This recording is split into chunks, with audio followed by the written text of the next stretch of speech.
And good evening, ladies and gentlemen, and welcome to the 2024 Class B South Dakota High School State Playoffs.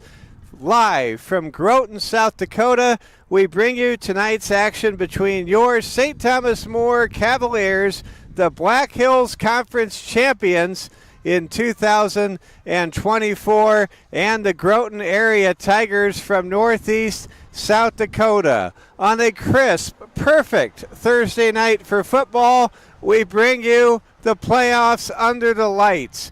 We began a journey this morning at about 5:45 as we rolled out of Rapid City, and we had a couple of stops, spent a lot of time in Redfield with the walkthroughs, enjoying some Subway sandwiches, and when it was all said and done, we had just another hour to go, and we have been here in Groton for about 2 hours.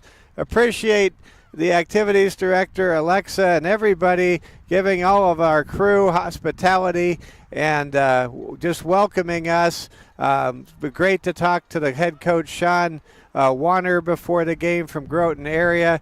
Everybody happy to see us, and we are here for the first time ever for St. Thomas More football. These two teams met in 2014 in the state semifinals at O'Hara Stadium on the campus of South Dakota Mines, and the Cavaliers won at Mines 38-7 to advance to the Dome. And now tonight, a journey begins with the goal to get to the Dome. The number 11 seed St. Thomas More Cavaliers visiting the number 6 seed in Class B, the Groton area Tigers. Well, for the Cavaliers, they're seeking to kind of not only take a big step forward to the second round, something that they last did back in 2020, but the Cavaliers are also seeking to just get a monkey off their back, that monkey being in football of not crossing the Missouri River and coming back with a victory. It has been 8 years since St. Thomas More crossed the Missouri River to East River and came back with a regular season or a playoff W. Tonight could be the night.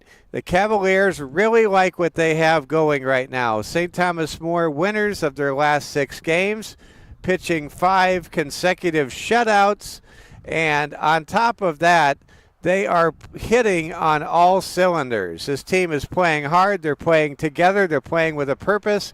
And they have much loftier goals than to win tonight's game. They want to do something special. And why not? This is one of the fastest Cavaliers teams in recent memory.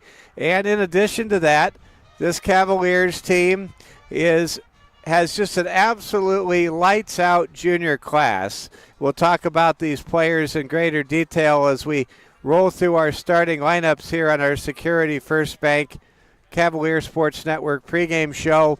But this junior class is special. They have progressed so much. And in talking to head coach Austin Hagan, he has shared with us that St. Thomas More has really progressed significantly beyond even Coach Hagan's lofty expectations. You sense St. Thomas More is flying into this game a little bit under the radar. And what I mean by that is that St. Thomas More is not getting ranked. They're not getting votes. They're really not being talked about. But I think that's a mistake. You look carefully at St. Thomas More and the season they've had. Any team that has tied the school record for the number of consecutive shutouts at 5 games is a team that can contend for a championship. And let's not forget, the first 2 games of the season where the Cavaliers in a month of August dropped to 0-2 were against number 2 Sioux Valley and number 4 Mount Vernon Plankington.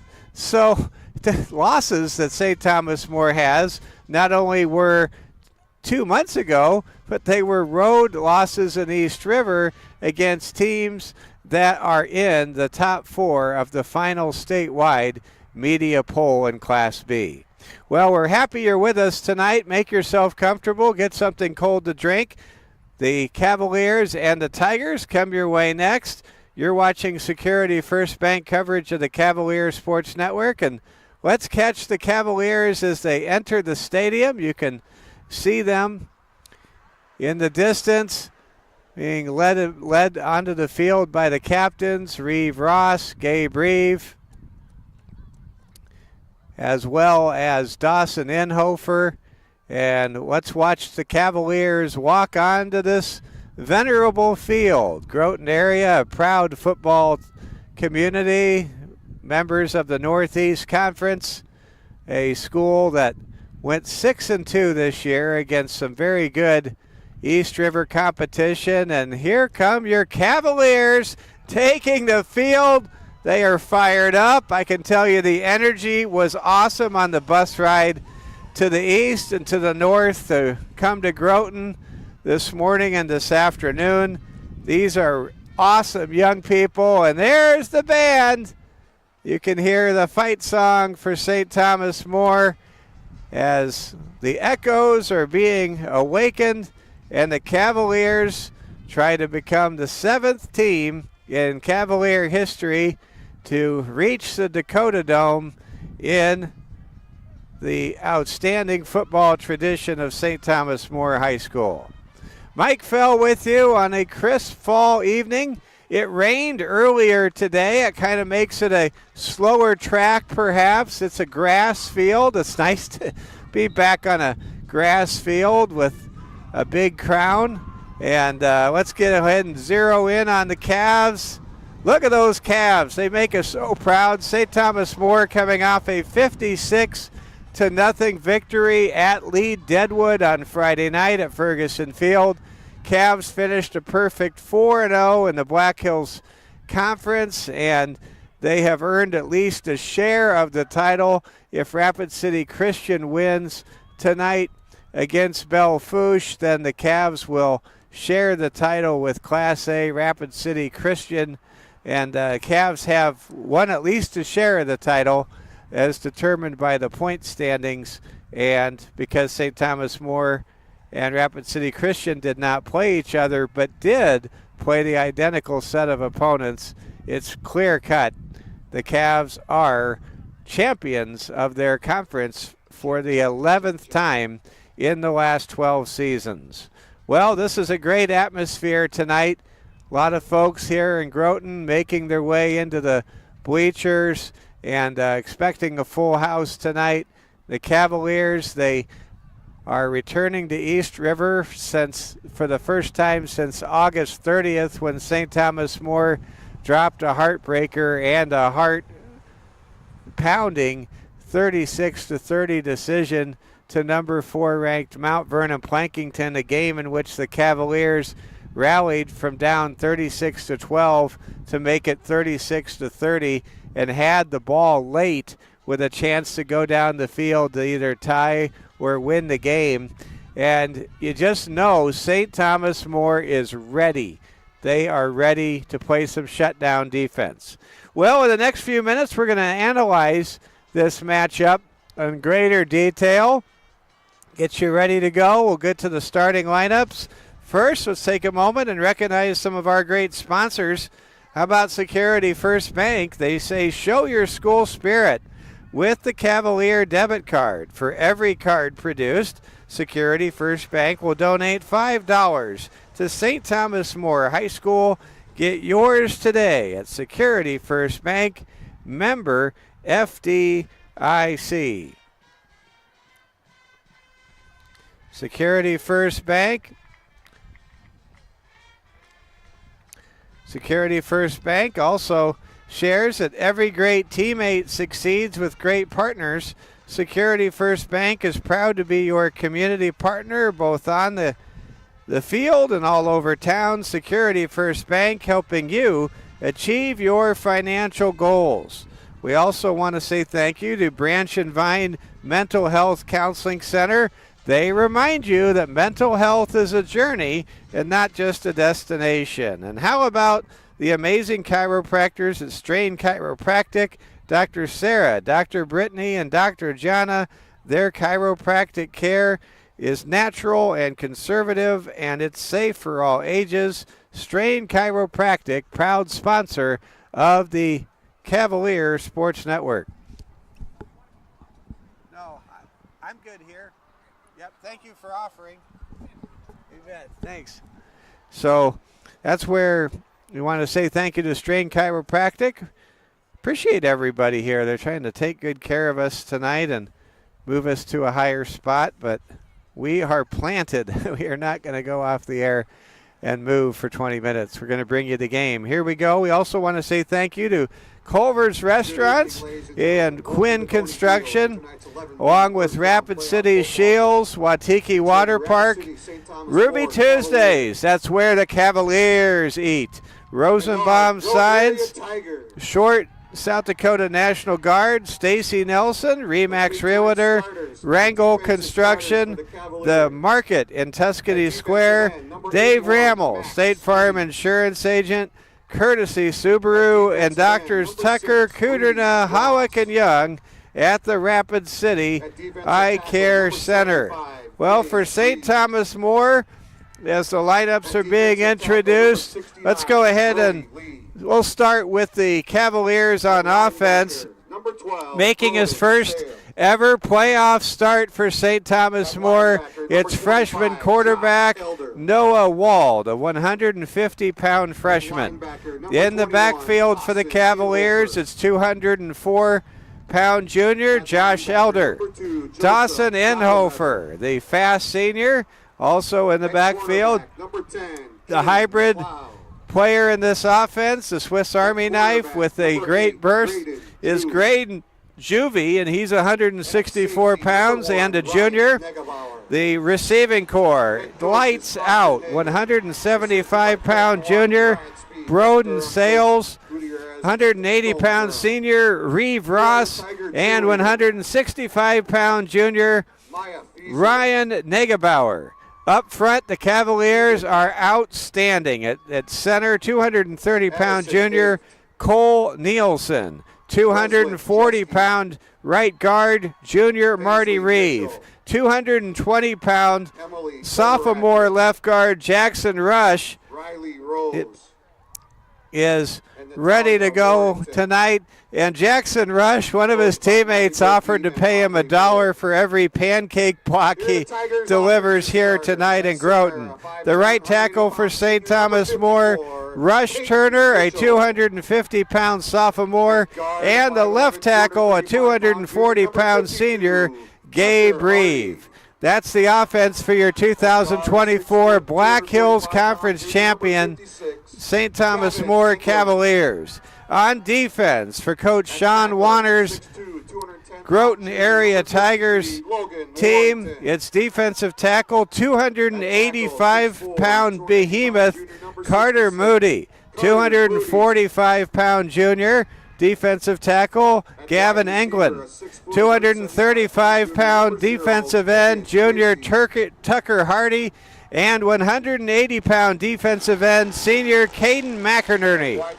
The linebackers, and it's a really good linebacking core here for the Tigers tonight for Groton Area High School.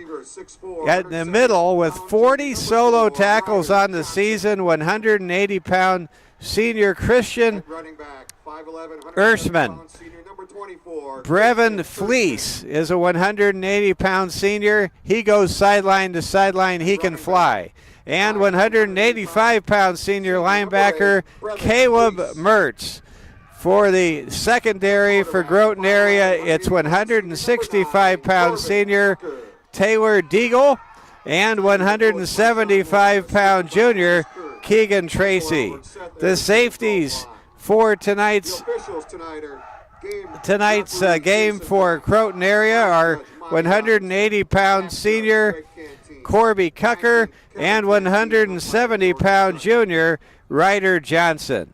Let's now go ahead and we will salute America with a playing of our Star-Spangled Banner and our national anthem. The anthem we play by the Langford You are watching fans in the direction of Kelly Weiser and Des. Cavaliers Sports Network playoff football.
And that was our national anthem as performed by the Langford Lions Pep Band. We are moments away from kickoff. Let's go ahead now and introduce the starting lineups for the offense for the Groton area Tigers. They have an outstanding quarterback who can run and has a very high quarterback rating with 9 touchdown passes since midseason. The Tigers are 3-0 with senior Corbin Cucker at the controls, including an impressive 29-23 overtime win over their arch rival and longtime STM rival Aberdeen Roncalli 3 weeks ago. Let's watch the coin toss here. Let's go ahead and zero in on who wins the coin toss. The captains are out for both teams. So for Groton area, it'll be 180-pound senior quarterback Corbin Cucker. In the backfield, Brevin Flees, a 180-pound senior, and Christian Erschman, a 180-pound senior. The receivers are 170-pound junior Ryder Johnson, 175-pound junior Keegan Tracy, and 165-pound senior Taylor Deagle. The coin toss has commenced, and let's see how they sort this out. The Cavs won the toss. They have deferred to the second half, so St. Thomas More will kick the ball away, and they will receive the opening kickoff to start the second half on the road here in Groton. You can feel the energy. We are above the field with good sight lines. We do not have a towering position, but that has as much to do with the fact in Groton they don't have a big, high stadium. It's more of what we see in smaller communities, just a traditional stadium with bleachers, and we appreciate the accommodations we have here in Groton tonight. Well, make yourself comfortable. We're moments away from kickoff. Rounding out the lineups for Groton area, Carter Moody, Logan Warrington are the tackles, Tucker Hardy, Gavin England are the guards, Peyton Mitchell is the center. For St. Thomas More up front, it's Reeve Ross, Gabe Reeve, Brody Lee, and Max Speed. The linebackers are Broden Sales, Josh Elder, Dawson Inhofer, and Joe Giacometto. Corners are Kane McLeod and Graydon Juvie. And the safety is Ryan Negebauer. And let's start our run through the playoffs right here, right now. STM set to kick things off. Mike Fell with you on a Thursday night. And Broden Sales to kick it away. It's handled by an up man. That's Brevin Fleece. He's at the 35. He scampers out of bounds at the 36-yard line. And that's where the Tigers will take over. First down and 10, going right to left across your television screen this evening. Colby Cucker, 9 touchdown passes, only 1 interception on the year, and the pick came on a tipped deflection, we are told. First down and 10. Cucker in the gun. Fleece and Urshman in the backfield. Twins to the far right. One man tight on the near side. Cucker looks to the sideline. Waits to snap the football. The Cavs show blitz. Cucker falls down. He slips and falls. As we mentioned at the outset of our broadcast, there was a pretty good gully washer that came through Groton around 1 o'clock this afternoon, just before the Cavs came to town. You could see that this is a wet and slippery field, and we just saw it a moment ago as Colby Cucker took the shotgun snap and lost a total of 4 yards on the play. Second down and 14 for the Tigers.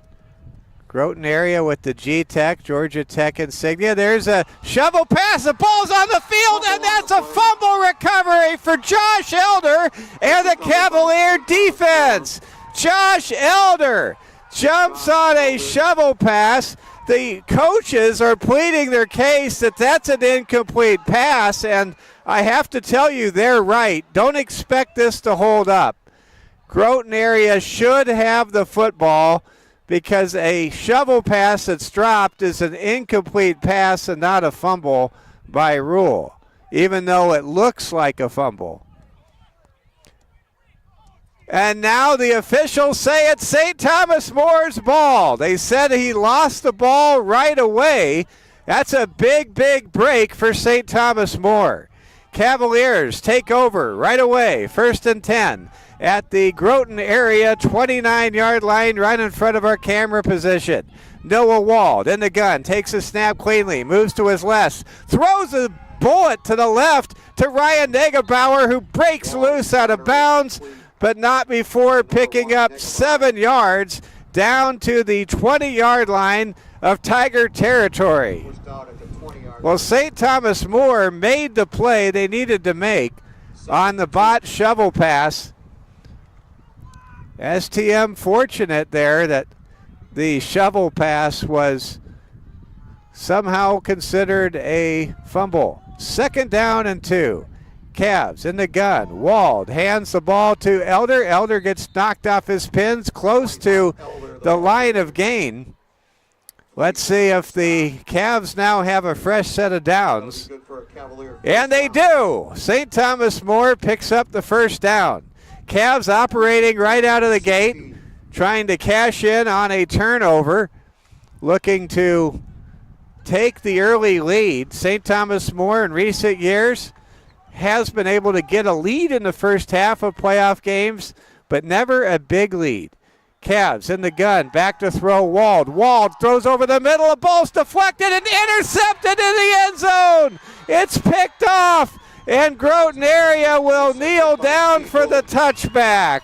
That pass was high. It was intended over the middle for max speed, but the ball was tipped up into the air, and picking it off was Taylor Deagle, the defensive back, who was in the right place at the right time, and he made a great catch, and that gets Groton area off the hook, you might say, in the early going for the controversial turnover that happened moments earlier. So now, in a scoreless tie with 10:36 to go in the first quarter, it's 1st down and 10, Groton area.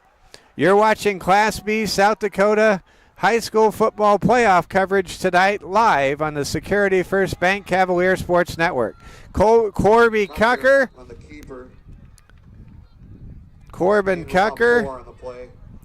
gets a gain of about 4 yards.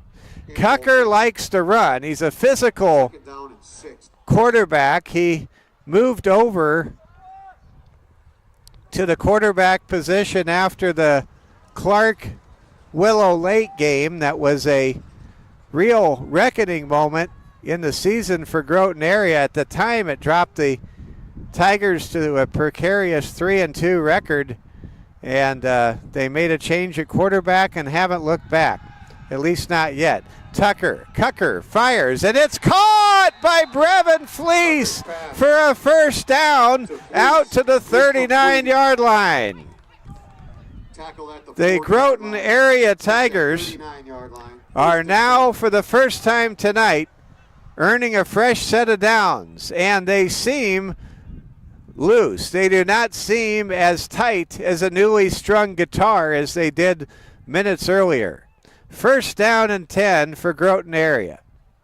The Tigers in their all-black home uniforms with the white numerals, gold helmets, break the huddle. In the gun, it's Corbin Cucker, the senior quarterback. Cucker takes the snap. He's in trouble. Turns, changes direction. He has some room to run. He's going to get a first down and more. He's down the sidelines, and he's finally popped, and a flag comes in as he is touched out of bounds. Tack on an additional 15 yards to the end of the run, and now the Tigers are really in business deep into Cavalier territory. Call that run a run of 32 yards by quarterback Corbin Cucker. He changed direction on the play. For a moment, it looked like Josh Elder had corralled Cucker, but Cucker broke contain, and this is something that's been a challenge for St. Thomas More's defense in years of recent vintage, is dealing with these mobile quarterbacks who can do things outside the pocket. It has been an issue that the Cavaliers really have a challenge with. They pretty much shut down stationary pocket passers, but it's these mobile quarterbacks that really give the Cavs defense fits. Here we go. Cucker in the gun. Takes a snap. Breaks it outside. He's going to be extended and dropped. How much will we see Corbin Cucker handle the ball? Well, it's playoff time, and you better believe in the playoffs you got all off season to heal up in the case of Corbin Cucker. He doesn't want this to be his last game for the Groton area Tigers, and so here we go. I mean, this is it. This is the playoffs. Cavaliers considered healthy by head coach Austin Hagan. But it is all hands on deck, whatever it takes. Single elimination, you know the drill. Here comes a flare-out pass to Fleece. He drops the ball. There's no whistle. For a moment, I think they considered it, or they did consider it, a backwards lateral. So that could have been STM's second fumble recovery of the night, but it was not the case. We're happy you're with us tonight on the Security First Bank Cavalier Sports Network. Mike Fell with you from Groton, South Dakota. Our first ever Cavalier football trip to Groton area. I believe the Lady Cavs playoff soccer team, led by Coach Nate Sales and Sloan Kessler and other great players, were able to win here in soccer. There's a pressure, and there's a strip and a fumble recovery for the Cavaliers. Dawson Inhofer with the sack and the strip, and I couldn't see who recovered the ball, but the Cavs generate their second turnover of this game, and what a huge flip of the script that was after that big run and subsequent 15-yard personal foul penalty on St. Thomas More. The Cavs, with pressure, get into the backfield, make a play, and now here come the Cavs with their second drive of the game. First down and 10 at their own 36. There goes a run to the left. It's a short gain of 2 yards by Dawson Inhofer. Gain of 1 on the play. Second and 9. St. Thomas More Cavalier football brought to you by Security First Bank, Strain Chiropractic, Branch and Vine Mental Health Counseling Centers, and many fine sponsors. It's a perfect night for football. What a picture and what a setting here in Groton. Here comes an inside give to Graydon Juvie. Juvie pops loose, picks up 3 yards. Then he gets tackled in a very unorthodox way by Groton area's Tucker Hardy. Graydon Juvie, who the PA announcer just called Juve, whatever works, is able to pick up 4 yards. It's now 3rd down and 3 for St. Thomas More. Cavs with the ball at their own 43-yard line. No score, 6:25 and counting here in the first quarter. Back to throw, Wald. Wald has it knocked up into the air, and it is incomplete. A collective sigh of relief among Cavs fans. Noah Wald, what a great season he has had. It's now 4th and 3, and Broden Sales lines up to punt the football away. So the Tigers get a 3 and out on the Cavaliers' second possession of the game. But for St. Thomas More's Noah Wald, who made his first start in Mount Vernon on August 30th, he has 6-1 as a starter. Here comes a punt by Broden Sales. Ball goes out of bounds near the 30-yard line. The official walking his way past the 30 and stopping at the 33. So Groton area will take over with good field position. The lights are on. A lot of fans are here. Many fans still making their way here. So glad you're all with us. We have a very large audience watching right now, and we're glad you're making us a part of your Thursday night football. We know the Rams and Vikings are on. We're glad you've picked the Cavaliers and the Tigers tonight.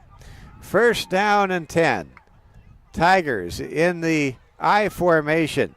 Under center is Corbin Cucker, the quarterback. Cucker with a handoff to Brevin Flees. Flees trying to get some push, and the Cavaliers absolutely stonewalled Brevin Flee's run off of right guard. Groton area with a big offensive line, the kind of offensive line the Cavaliers seemingly always line up against when they come to play East River football. That time the Groton area Tigers were running behind 285-pound tackle Carter Moody. 2nd down and 8 for Groton area. In the gun now, it's Cucker. Cucker back to throw. Heaves the ball. He wants it all, and the ball is intercepted. No, it's dropped, but I think they're going to call a defensive pass interference on St. Thomas More, even though the play was made on the ball. At the end of the play, they're going to call St. Thomas More Kane McLeod for defensive pass interference, as he did make contact with the receiver, and that is something you can't do when the ball is still 15 yards away from landing at its intended destination. So now the ball is placed at midfield. 1st down and 10 for Groton area. If you hear some noise in the background, it's some of our great men and women of agriculture. It's harvest time, and we literally are right next to the highway that leads out of town. And it is harvest time. Back to throw is the quarterback, Cucker. Cucker, flush from the pocket. He's going to get stacked and dropped by Josh Elder. Actually, Cucker refused to go down. And you can see the frustration right now. The bread and butter plays off of right guard and right tackle are just not available. St. Thomas More's defense, especially the linebackers, really bringing the smack here in the early going. 4:50 and counting in the first quarter. Tigers facing 2nd down and 15. They need to reach the STM 40-yard line to keep this drive going. No score. We've had a pair of turnovers committed by Groton area and an interception in the end zone from St. Thomas More. Here we go, back to throw Cucker. Cucker over the middle, pass incomplete. That pass was intended for Ryder Johnson, who was the quarterback the first 5 games of the season. Ryder Johnson, 3-2 as a starter. Corbin Cucker, tonight's starter in the first round of the Class B state football playoffs. A perfect 3-0 as a starting quarterback this year.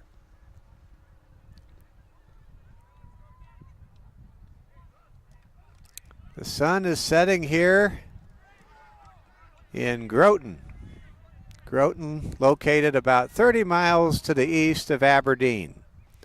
3rd down and 15. Cucker, shovel pass, and it's a good one. It's going to go to Brevin Flees, and then he gets hogtied and driven down by Ryan Negebauer. I don't think I've ever seen such a violent tackle by Ryan Negebauer. There's some evidence that dynamite can come in small packages.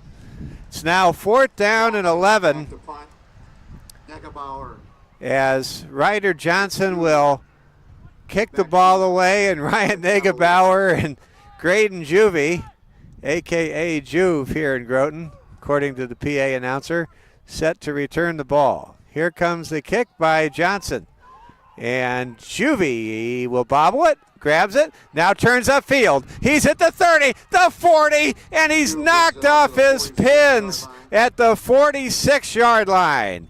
Graydon Juvie, who has really had a breakthrough season in his junior year, able to return the ball out to the 46-yard line.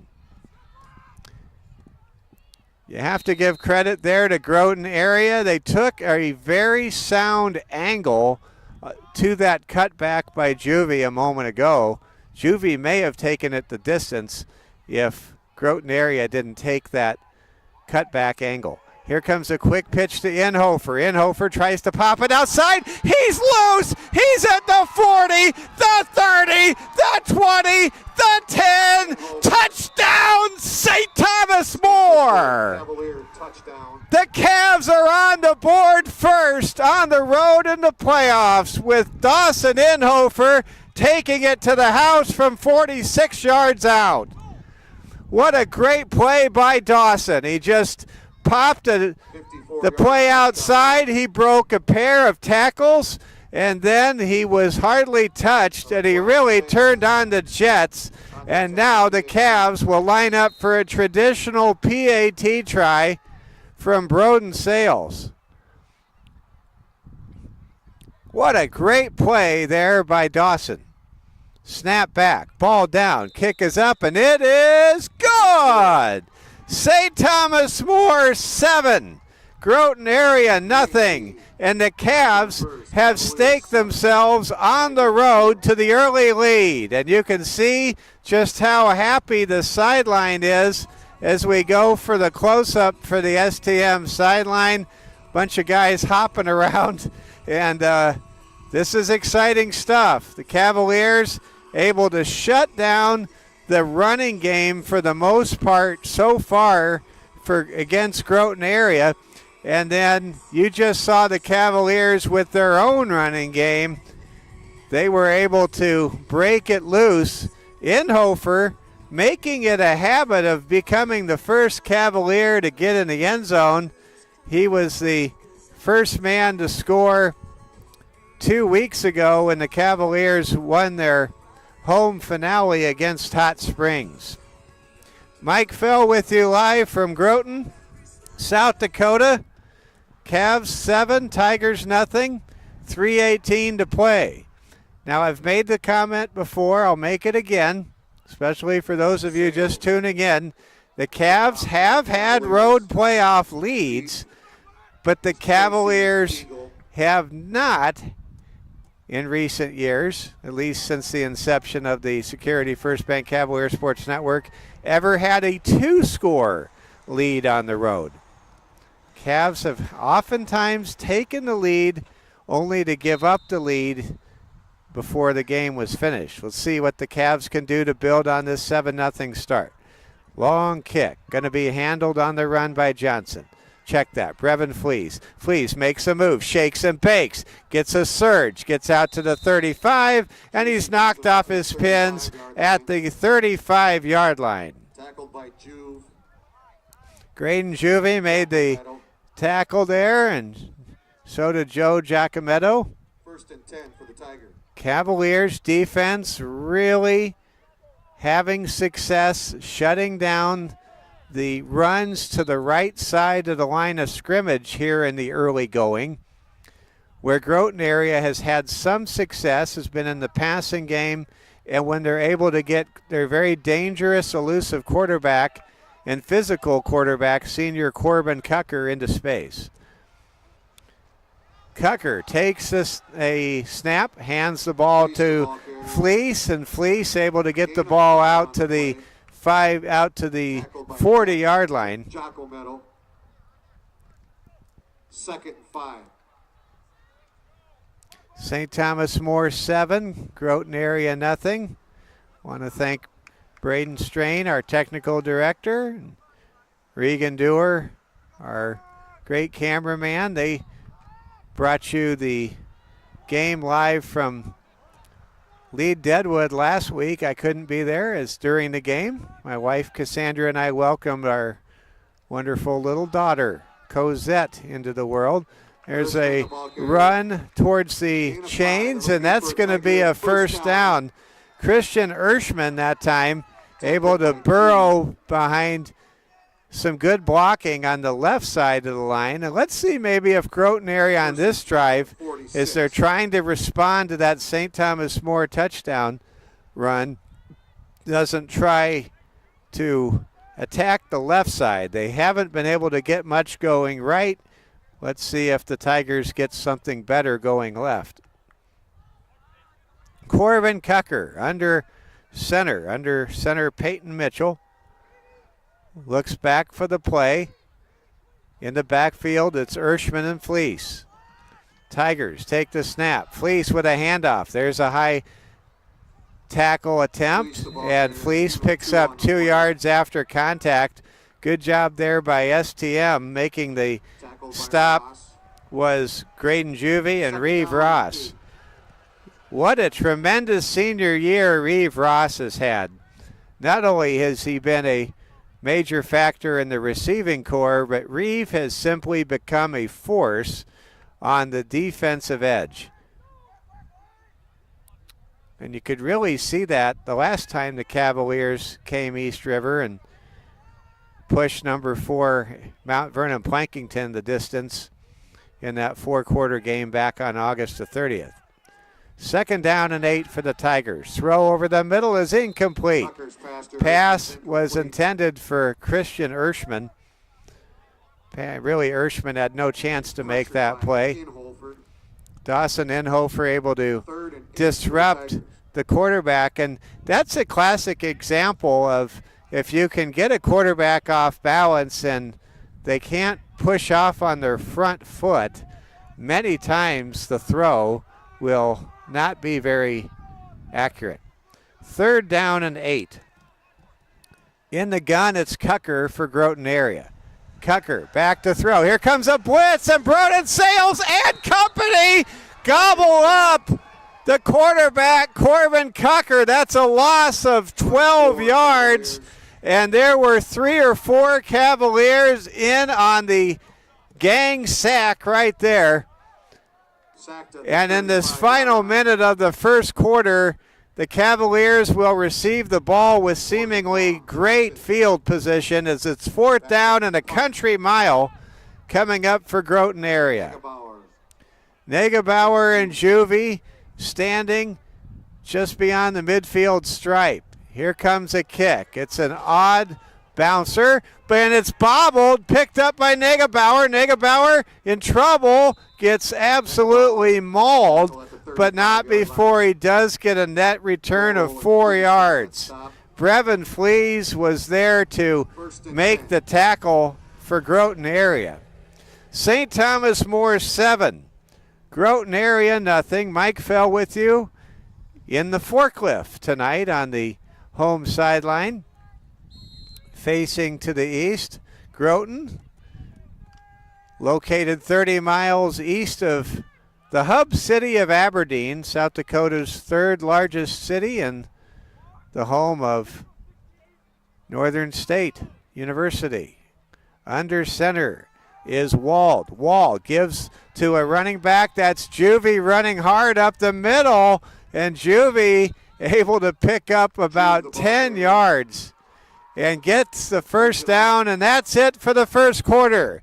What a great first quarter it has been for St. Thomas More. STM 7, Groton area nothing.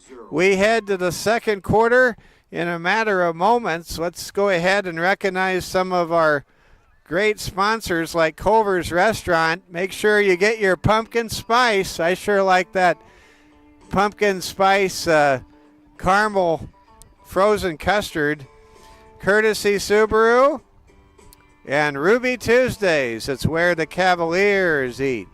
Well, if St. Thomas More can advance tonight, they will take on the winner of number 3 seed Mount Vernon Plankington and Wagner. It'll either be a home game against the Red Raiders or a road game, a rematch, a very anticipated rematch I can share with you in Mount Vernon. And we'll see what happens the next 3 quarters. But the Cavs trying to advance to the second round of the Class B playoffs as an 11 seed. It would be the first time since the Cavaliers defeated Redfield, the Redfield Pheasants, on a cold, icy, very cold night at O'Hara Stadium 4 years ago, that St. Thomas More would advance in the playoffs. But there's 3 quarters to go. It's still a one-possession game, but you have to be encouraged by the way STM is playing right now. Back to throw, Noah Wald. Wald goes deep. He wants it all, and Reeve Ross just can't come up with it. Oh, man. Good coverage there by the defender for Groton area. That was Taylor Deagle. Deagle, the corner, he was able to disrupt the timing by forcing Ross to go off of his route just a hair, which was enough to lead to an incompletion. Second down, check that. 3rd down and 1 coming up now for STM. Noah Wald under center. Wald gives the ball to Juvie. Juvie running hard, fumbles the ball, and I think Groton area has recovered it.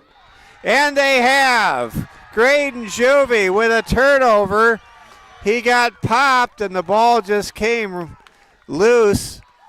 It was a clear fumble. He was not down. And now Groton area has the ball, 1st down and 10 in STM territory at the Cavalier 47-yard line. Well, that's not what the Cavaliers want to do. They were leading in the turnover battle, +1. Now they're even. Both teams have committed a pair of turnovers in this 7-0 game, currently being led by your St. Thomas More and our St. Thomas More Cavaliers. 1st down and 10 now for Groton area. Cucker, the quarterback, gonna get dropped for a loss. Good play there by Brody Lee. Brody Lee just blew that play to smithereens. Loss of 2 on the play. 2nd down and 12. 2nd down and 12 coming up now for Groton area. Groton area going left to right across your screen tonight. Mike Fell with you in Northeast South Dakota. Cavs trying to win their first East River Road game since 2016. 2nd down and 12. In the gun is Cucker. Cucker throws, the ball's tipped, and that's going to be a great defensive play by Broden Sales.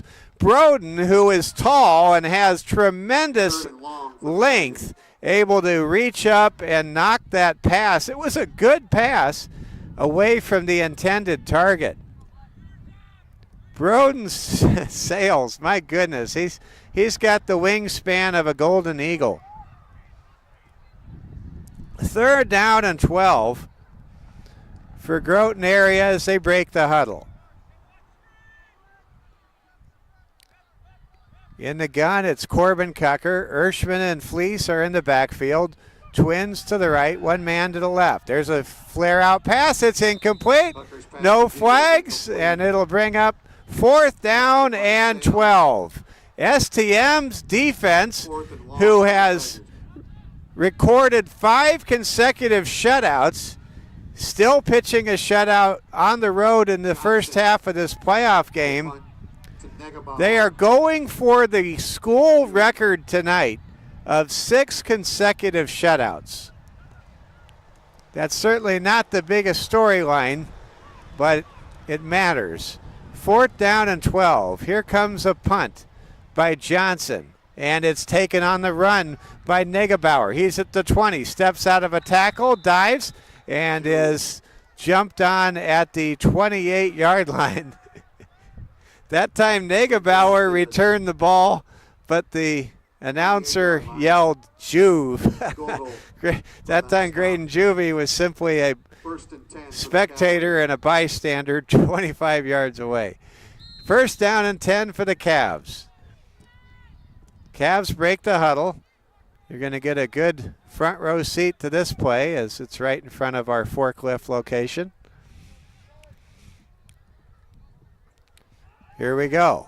Running with it is Wald. Wald cuts inside and gets about 3.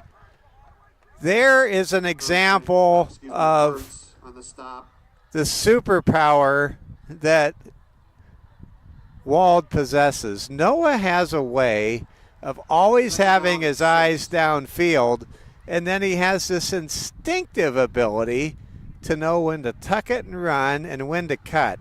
That's not something that you can teach. It's not something you can YouTube. It's not something you can learn. You either have it or you don't. 2nd down and 7 for STM. Wald in the gun. Wald takes a snap, drops back to throw, goes deep. He's got a man, and it is incomplete. Off of the fingertips that time of Broden Sales. Oh, man. I think that Wald's throw was just about a yard too far. If that had just been a little bit lighter,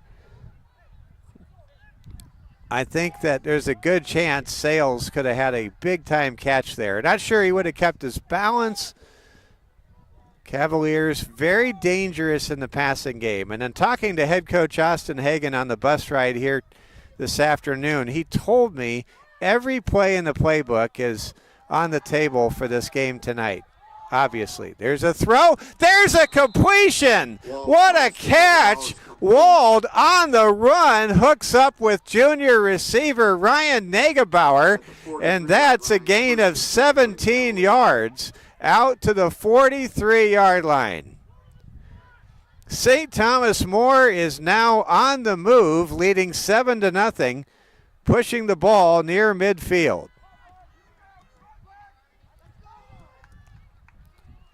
9:27 and counting here in the first half. In the second quarter, in the under center is Wall. Handoff goes up the middle, and what a great power run up the gut by Josh Elder. That time Elder was like a Brahma bull. He would not go down easily. Brings it out to the 50-yard line. Cavaliers have now reached midfield. Cavs have committed 2 turnovers so far in this game, and so has their opponent, Groton area. 2nd down and 10, and there's a motion penalty on St. Thomas More. One of the receivers left his stance prematurely,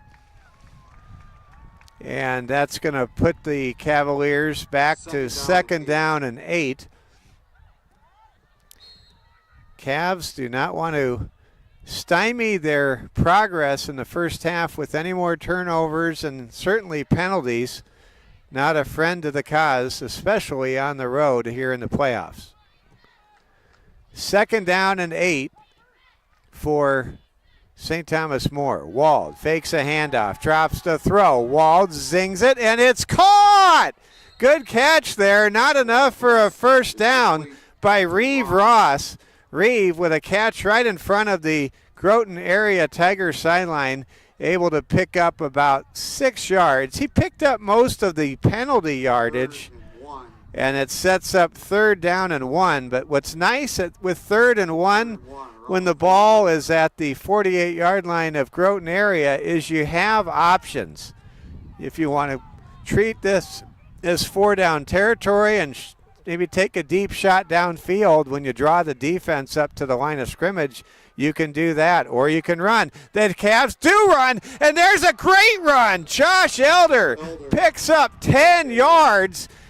Wow. Tackled by Fleece, not before Cavalier first down. That time Elder was able to make it into the 2nd level, and he was 1 tackle away from breaking that for a touchdown. Now it's 1st down and 10 for St. Thomas More at the Groton area 32-yard line. You're watching Security First Bank Cavalier Sports Network coverage. St. Thomas More at Groton area. Here comes a throw for Noah Wald. He wants his man, and it is caught for a touchdown! Broden Sales makes a 32-yard touchdown catch over the defender, and the Cavaliers, for the first time in years, have a 2-score lead on the road in the playoffs. It's 13-0. Yes. Yes, yes. Cavaliers breaking through before our very eyes tonight. Broden Sales now lining up for a PAT kick to try to make it 14-0. Ball is down, kick is up, and it is good.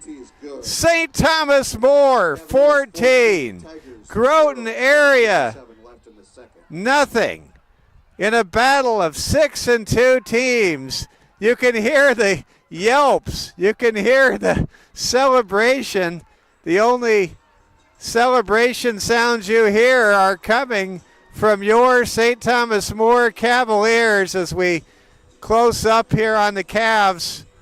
Oh man, we have seen the Cavs almost like a movie that's hard to watch come East River, only to either lose a close one or just not hang for 4 quarters.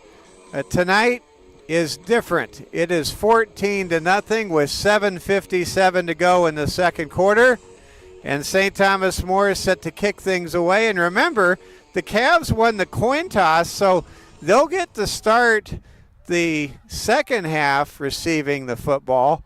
If the Cavs can just keep building a lead, they have a chance to take control of this game. Wow. STM playing just lights out. And what can you say about Broden Sales so far in this game? That was an incredible touchdown catch by Broden. A great junior for STM. And there's a short squib kick taken by a sliding Lions. It'll be 1st down and 10.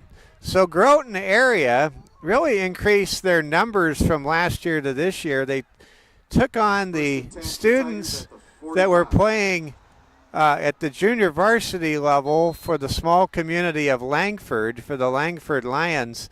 They brought them in this year, and it's been good as the Tigers have had a very good 6-2 season and earning a number 6 seed in these Class B South Dakota State football playoffs. The Cavs, the 11th seed right now, a team with a lot of juniors, with a lot of experience in Coach Austin Hagen's 2nd year, playing very good football tonight so far, with the exception of the turnovers and the penalties. And Broden Sales makes a tackle. And coming up a bit hobbled is quarterback Corbin Cucker. He's favoring his left knee a little bit. And they're going to call a penalty, I believe, against, nope, they're going to pick up the flag. So no penalty on the play. It'll be 2nd down and 7 forthcoming for the homestanding Groton area Tigers. Groton is a great farming community in northeast South Dakota, part of the Northeast, a member of the Northeast Conference, along with Aberdeen, Roncalli, Sisseton, Millbank, the same town and high school where Alabama head football coach Kalen DeBoer is from. We've got a whistle and a timeout is called by head coach Sean Warner, who wants to talk things over with his guys. Let's go ahead and give a close-up here with Coach Craig Nowotny, our great activities director and defensive coordinator, talking things over with a Cavalier defense who last gave up a point a long time ago. That would be the Saturday of Labor Day weekend the Saturday after Labor Day weekend when the Cavaliers in week 3 gave up a touchdown pass to Cruz Brennan of the Chamberlain Cubs. Not since Cruz Brennan scored at Cavaliers Field the first Saturday afternoon in September has a single point, not player, but point, been scored on the St. Thomas More's defense. As tonight they go for the record for consecutive shutout victories, trying to get their 6th shutout in a row, currently up 14-0. There's a run up the middle, and what a great tackle that time against Christian Erschman by Ryan Negebauer. Ryan willing to play the role of fire hydrant, able to stop that big Cadillac rambling down the street. 3rd down and 2 now for Groton area. I'll tell you, the valor, the courage level for the Cavaliers off the chart. This is a courageous, dedicated group of young men playing football for St. Thomas More High School.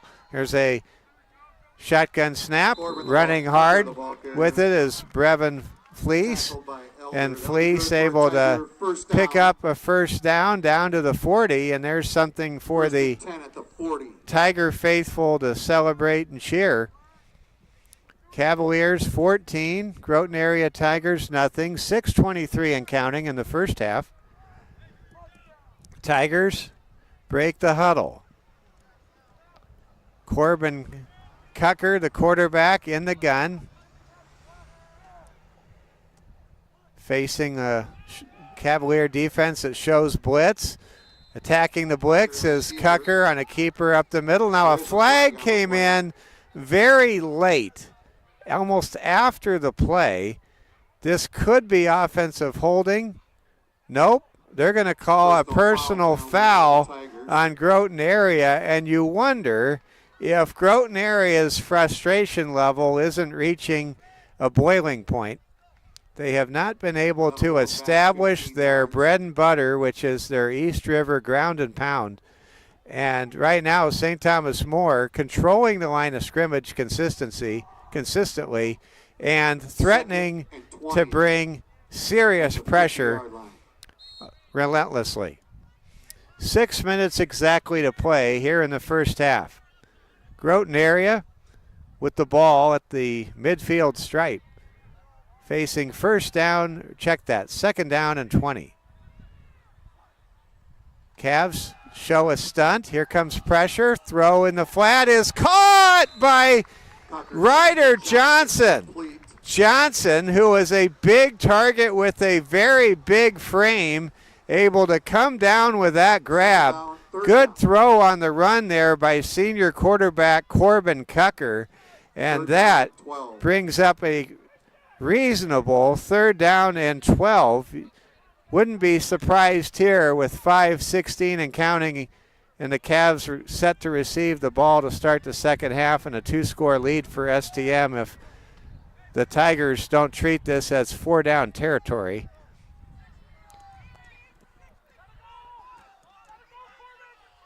Third down and 12.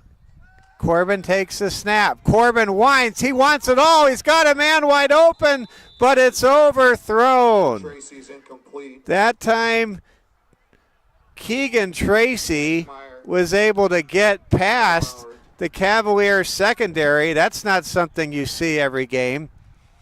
It shows the speed that Keegan Tracy has, but that ball was not even close. So now it's 4th down and 12, and Graydon Juvie and Ryan Negebauer will receive a punt. Here comes a punt from Johnson, and it is bobbled but caught by Negebauer. He's at the 10, gets a block, now cuts across, points for some more help. There's a block in the back, and that's going to really set the Cavaliers back.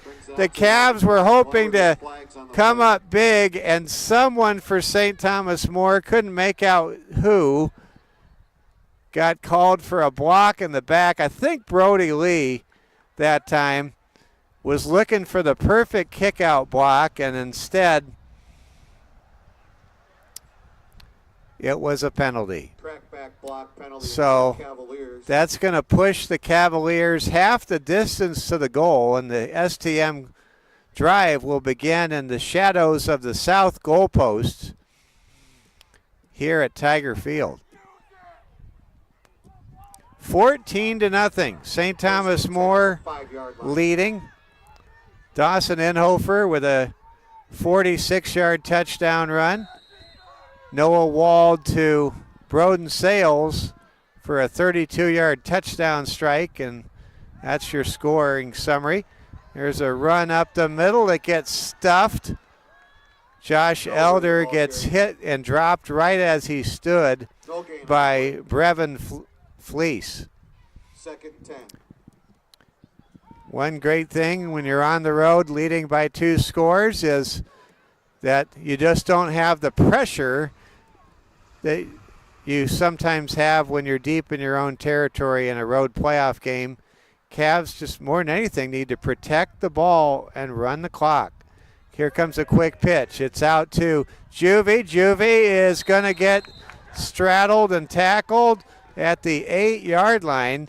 Coming in to make the play like a heat-seeking missile was Ryder Johnson, stepping up from his safety spot to make the hit and the stop. 3rd down and 7 now coming up. You're watching Security First Bank coverage of the Cavalier Sports Network. Road playoff game number 1 here in the Class B South Dakota playoffs. St. Thomas More leading 14-0. My name is Mike Fell, and we're happy you're along with us on this second to the last Thursday in October. Here comes a shotgun snap to Wald. All kinds of time. Wald throws, and it's caught by Reeve Ross at the 30. What a great grab by Reeve. Senior Reeve Ross, with ice water in his veins, ran a good inside slant and made the catch with very tight coverage draped right behind him. That moves the chains and really opens up the Cavs to amount some kind of big drive here with 2:45 and counting in the second quarter. Cavs would love to go up by 3 scores one way or another before the intermission. Back to throw Wald. Wald goes deep. He wants his man, and it is picked off. Intercepted by Taylor Deagle. Intercepted by Deagle. Deagle able to win the matchup against the shorter Ryan Negebauer. 43-yard line. That was a matchup in which STM was giving up at least 8 inches in height. And Noah Wald commits his second interception of the game, and now Groton area leads the turnover battle +1. Cavs have turned over the ball 3 times in the first half, but what matters most, St. Thomas More leading on the scoreboard 14-0. First down and 10 now for Groton area. Exactly 2 minutes and 30 seconds remaining in the half. Cucker takes the shotgun snap, and he's tackled for a loss by Joe Giacometto. Joe Giacometto shot the gap, and he made a great tackle. Joe has really been coming on in recent weeks for STM. Joe's not the biggest linebacker, but sometimes that's an advantage, and it was on that play. I don't think anybody on the Tiger offensive line saw Giacometto until it was too late for them. Second down and 10. Under center this time is Corbin Cucker, and we have a whistle, and the Tigers want a timeout.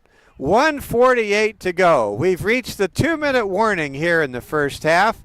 St. Thomas More 14, Groton area nothing. We will be with you with volleyball coverage on Tuesday night. It'll be the regular season finale for the third place team in the Black Hills Conference, the St. Thomas More Lady Cavaliers, as STM will be hosting Rapid City Christian, the Comets, and it's always special when the Cavaliers play the Comets in any sport, and we will have the Lady Cavs and the Lady Comets coming your way on Tuesday night from the Security First Bank Court of Champions. I want to give a shout out to Rosenbaum Signs for doing a great job with the wraps at the Security First Bank Court of Champions.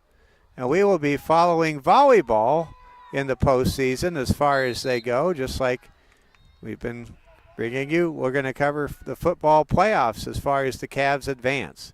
Cavs right now leading 14-0. There is a run to the outside, and Ryan Negebauer makes a tackle. A flag came in during the play. Not exactly sure who the penalty's against, with 1:40 remaining in the first half. The officials yet to indicate the penalty. And STM walking backwards. They're going to get a face mask against the Cavaliers. So that's going to push the football for Groton area into St. Thomas More territory with 100 seconds remaining here in the second quarter. First and 10 at the 44-yard line. Groton area going left to right across your screen. First down and 10. Coach Warner sends in the play. Groton area leading the turnover battle, 3-2 so far, +1. Down by 2 touchdowns on the scoreboard. Cavs trying to set a record tonight with 6 straight shutouts. There's a reverse, and oh, what a stick that was. Joe Giacometto just put a forever stamp on the ball carrier on that quick pitch reverse. Mercy. Wow. Joe Giacometto's just bringing it.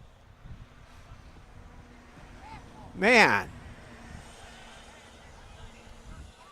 Joe is playing for keeps. Second down and 10 now for Groton area. Tigers break the huddle. Twins to both sides of the tight formation. One man in the backfield, Corbin Cucker. Quarterback takes the snap, has time to throw, goes deep. He wants his man, and it is incomplete. Pass was intended for the very quick Keegan Tracy, and for the second time in as many drives, Corbin Cucker has gone deep to Tracy, only to overthrow his intended receiver. 32 seconds to play here in the second quarter. A reminder, St. Thomas More will receive the opening kickoff in the second half. Cavs trying to keep everything in front of them now with 32 seconds to go. Field goal doesn't do much for Groton area. They're thinking big play touchdown to pull to within one score before half. Here comes another throw. This has a chance to be caught, and again it's incomplete. Cucker for the third time tonight comes up empty. And again, Keegan Tracy is winning his matchup. That time it was Burke Eschmeyer that was left in the proverbial vapor trail of Keegan Tracy, but that pass was incomplete. And now it'll be 4th down and 11 for Groton area, and the Cavs will take the punt, we think. And it's a punt. It's not faked. The ball bounces at the 10. Negebauer picks it up. He'll just down it, kneel down. And I think that you're going to see I think you're just going to see the Cavs take a knee and take a 14-0 lead into the locker room. This is new territory for the Cavaliers here in the 2020 decade. Cavs have made many, many playoff runs. They've been to the Dome, the Dakota Dome in Vermillion 6 times and played for the state title 6 times. But this Cavs team is bringing it back, folks. They're bringing something back. This is special. Noah Wald takes the snap, kneels down, and that'll do it. The Cavaliers 14, the Groton area Tigers nothing. St. Thomas More 24 minutes away from winning their first road playoff game in years, and from winning their first East River football game in 8 years. How about those Cavs? What a great start. Let's recap the scoring. St. Thomas More was able to, as we watch the Cavaliers on the far side here, the St. Thomas More Cavaliers were able to get on the scoreboard first on a touchdown run by Dawson Inhofer of 46 yards. And then the Cavs achieved some separation on the scoreboard with a 32-yard touchdown pass from freshman quarterback Noah Wald to junior receiver Broden Sales. Cavaliers having some players really step up. The defense has been tremendous, but what's really stood out to me has been the play of Broden Sales and Reeve Ross and Joe Giacometto. Man, those guys have really played well in the first half of this football game. Hope you're having a good evening. Hope you're enjoying our broadcast tonight. We thank all of our great sponsors who bring you this game tonight. Going to see if I can't pick up some playoff scores from around the state. 9-man and 11-man Class B in full form tonight. Let's see if we can't pick up a couple of scores and pass them along. Okay, we do have some scores. And some of the scores I'm going to give you are the final regular season scores for Class A, Class AA, and Class AAA. Number 2 ranked Harrisburg, 14. Sioux Falls, Lincoln, nothing. Clark, Willow Lake, 18. Webster, 6. Oh, I just realized that score is from last week. So don't have it much to share. We, of course, are playing this game in Central Time, and most of the games just getting started at 7 o'clock Eastern. So we're probably one of the 2 or 3 earliest games being played in the state of South Dakota this evening. We do want to wish good luck to some of our 9-man neighbors that are in the West River that are in the playoffs tonight. Teams such as the Philip Scotties, who are hosting the Cyclones from Centerville. Also want to wish good luck to Harding County Bison's Ranchers. They're at home tonight against Dupree. Also in 9-man action, Hill City, one of our Black Hills Conference members. They are at home this evening in the first round of the playoffs against the Bon Home Cavaliers. And the other 9-man game in the area, number 2 ranked Wall is at home against Chester. It's 14-0 here at halftime. St. Thomas More playing winning football, and they have a lead. And when I talked to head coach Austin Hagan in my weekly broadcast preparation meeting, I asked Coach about getting a lead by 2 scores, and he said, yeah, that's what we want. That would be huge. That's exactly what we need. And, you know, we all have flashbacks as Cavs fans to the game 2 years ago in Clear Lake when St. Thomas More was leading the dual Cardinals, and then in the second half, the Bagalka brothers and the Cardinals were able to take over and pull that game out. And 4 years ago, there was that game at Mobridge Pollock in Mobridge where STM had a halftime lead and the game got away. And for St. Thomas More, getting a lead of 2 scores means the Cavs can run the ball, they can play loose, and they can keep the pressure on the home team who has yet to hit pay dirt. But I will say one thing you have to keep an eye on in the second half is that Keegan Tracy is winning the vertical routes against the STM secondary. And so far, the Tigers have come up empty, but every time we have seen senior quarterback Corbin Cucker drop back to pass and look for Keegan Tracy, Tracy has been wide open. So unless the Cavaliers under defensive coordinator Craig Nowotny really drop the safeties in the second half, we could very well see multiple attempts by Groton area to get that home run ball and make something happen downfield in the deep passing game.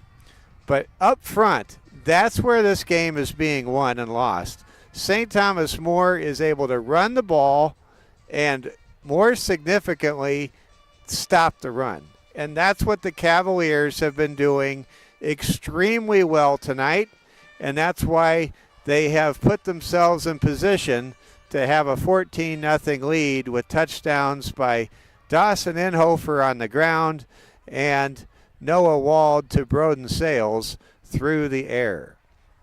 We're so glad you're with us. Hope you've had a good day. We're getting closer to Halloween. A week from tonight is Halloween, and a week from tonight is when we hope that while you're giving candy, you're watching the Cavaliers play playoff football in round 2 of the Class B state playoffs.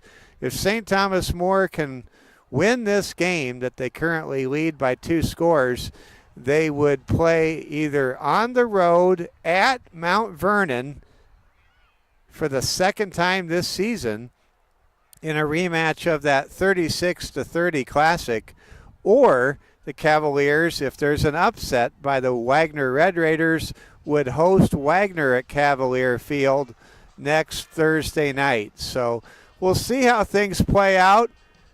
I know the Cavaliers really felt when they scored the last 18 points of that game at Mount Vernon Plankington that if they just had a little more time, they could have won that game. And, well, they may get more than just a little bit of time. They may get an entire playoff game, but make no mistake, Isaiah Olson, the coach's son at quarterback is the real deal, and Mount Vernon Plankington, they are an impressive 7-1 on the season and the number 3 seed in the playoffs, and that's who the Cavaliers would most likely play if they're able to advance and win tonight's game. In the small world department, we'll just kind of share this story. Go ahead and share this story. This is how small world it is. So Coach Austin Hagan, he grew up in Sisseton. His father was a legendary coach there in the Northeast Conference for many, many years, and now, of course, is an assistant coach helping the Cavaliers, and his son, Austin Hagan, at looking at the how small world it is. So the head coach's daughter, Coach Sean Warner's daughter, was the roommate of Austin Hagan's sister at Northern State in Aberdeen. How about that? Both coaches with family members that were college roommates at Northern. So just thought I'd pass that along. I thought that was an interesting tidbit to share with all of you. Want to remind everybody the Cavalier is coming up on November 15th. Get your tickets if you haven't already done so. That is a special night where we celebrate Catholic education in Rapid City, and we all make generous donations to make a difference. This year, big emphasis on the Cavalier will be supporting efforts to get security cameras and to get all the technology to just make STM facility-wise where it seeks to be, and it depends on you. And we invite you all to come to the Cavalier. You'll have a great dinner. You'll have a great time. You'll have fun, and you'll see a lot of fellow parents, a lot of alumni, a lot of friends, and we'll have a Hall of Fame honorariums, and it'll be a night to remember. And it will be the Cavalier, November 15th, coming up in less than a month now. And get your tickets. Stay tuned to the Facebook page and get the information. And look forward to seeing you all out there on November the 15th. We are at the intermission. Our score, 14-0. St. Thomas More leading by 2 touchdowns. It would be an amazing feeling, I'm just going to tell you, to get on a happy bus ride back to Rapid City from East River. I've been on a lot of these bus rides in 5 years.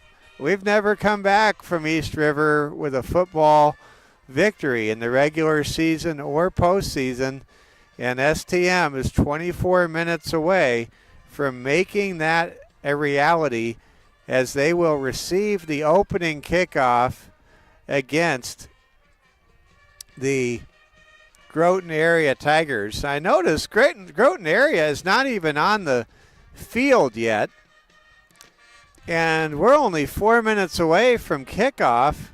That's unusual. Here's what that usually means. That usually means that some coaches have got some things to say to their team. That usually means when it's 4 minutes before you start the second half and the home team is not on the field, that the team is being challenged, it is being addressed, and there may be some things not fit to print. I'm just going to make a estimate that there is a high audible level with the home locker room here at Groton tonight. Cavaliers leading 14-0. STM, they are going to most likely face a very angry, determined Northeast Conference East River football team, 6-2 football team coming out of this locker room, and they still haven't come out yet. This is a long address going on inside the Groton area locker room. No sign yet of the Tigers. And now we're 2.5 minutes. We could potentially even You would think not. Possibly have a 15-yard penalty for not being back on time. St. Thomas More 14, Groton area nothing. No sign of Groton area. This has probably been quite a halftime for Groton area. Down, but certainly not out in this football game. So we want to pass along to you. Not only will we have volleyball coverage coming your way next Tuesday, but we will be following the Cavaliers as far as they go. Cavs, if they can win this game, would play next week on Halloween night. And they would either visit Mount Vernon, and I would be broadcasting again from the Chad Greenway press box, or the Cavaliers could be at home against the Wagner Red Raiders. Either way, the Cavaliers, if they win, would play an East River opponent. On the other side of the playoff bracket for the Class B playoffs looms Winter. Winter is the number 2 seed, although they're the number 1 ranked team because of the computer points and the way they work out. Winter is the 2 seed, and if the Cavaliers were to win this game tonight, then win next week, they would play either Winter, Hot Springs, Aberdeen Roncalli, or Woonsocket, Wessington Springs, Sanborn Central. And now, just in the nick of time, the Tigers come onto the field. That was one of the longer timeouts that I think we have seen around Cavalier football. There's the Cavaliers. We're getting close to kickoff.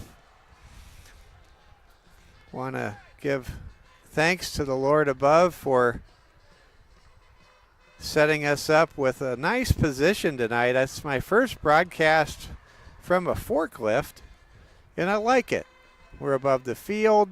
We're not too high. We're not too low. And we're close to the field, and that has really helped us with our camera work tonight. It's been easy to do the camera because I'm not obstructed by anything on either side. But for STM, tonight is step 1. They have the 2-touchdown lead they were looking for. They'll start with a very important drive.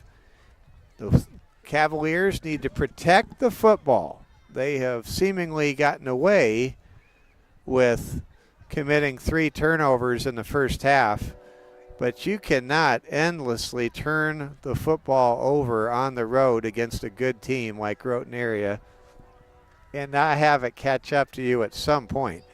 STM needs to have ball security in the second half, and also Cavaliers have to be aware of that deep passing play that has been there, just hasn't been connected on, between senior quarterback Corbin Cucker and Keegan Tracy, the junior speedster, out of the wide receiver slot for Coach Sean Warner and the Groton area Tigers. We are moments away from starting the second half here in Groton, South Dakota. It is an amazing night. It's a beautiful night. A chance to watch the sunset, and I'm looking past our broadcast position. You can barely see the sun, the remaining sign of a sunset. Rapid City, I'm guessing that sun has probably gone down over the Black Hills by now. Beautiful time of year, my favorite time of year. Football playoff time in South Dakota. Well, we're getting ready to go. Moments away here from starting the second half. I guess there's nobody in the press box to run the clock and be the public address announcer. Not sure what's going on, but we're having fun, that's for sure. St. Thomas More 14, Groton area nothing.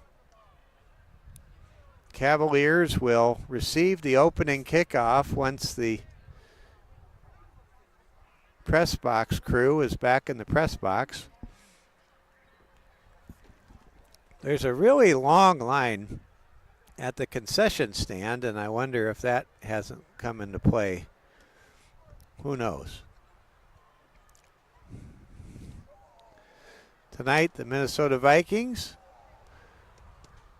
5-1, tied with the Detroit Lions atop the NFC North. They are in Los Angeles taking on the LA Rams.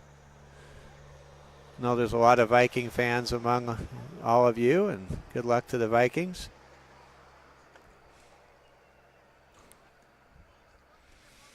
Cavaliers 14, Tigers nothing. Mike Fell with you, Security First Bank, proud sponsor of the Security First Bank Cavalier Sports Network. And they remind you that, let's read this message from our friends at Security First Bank. They remind you that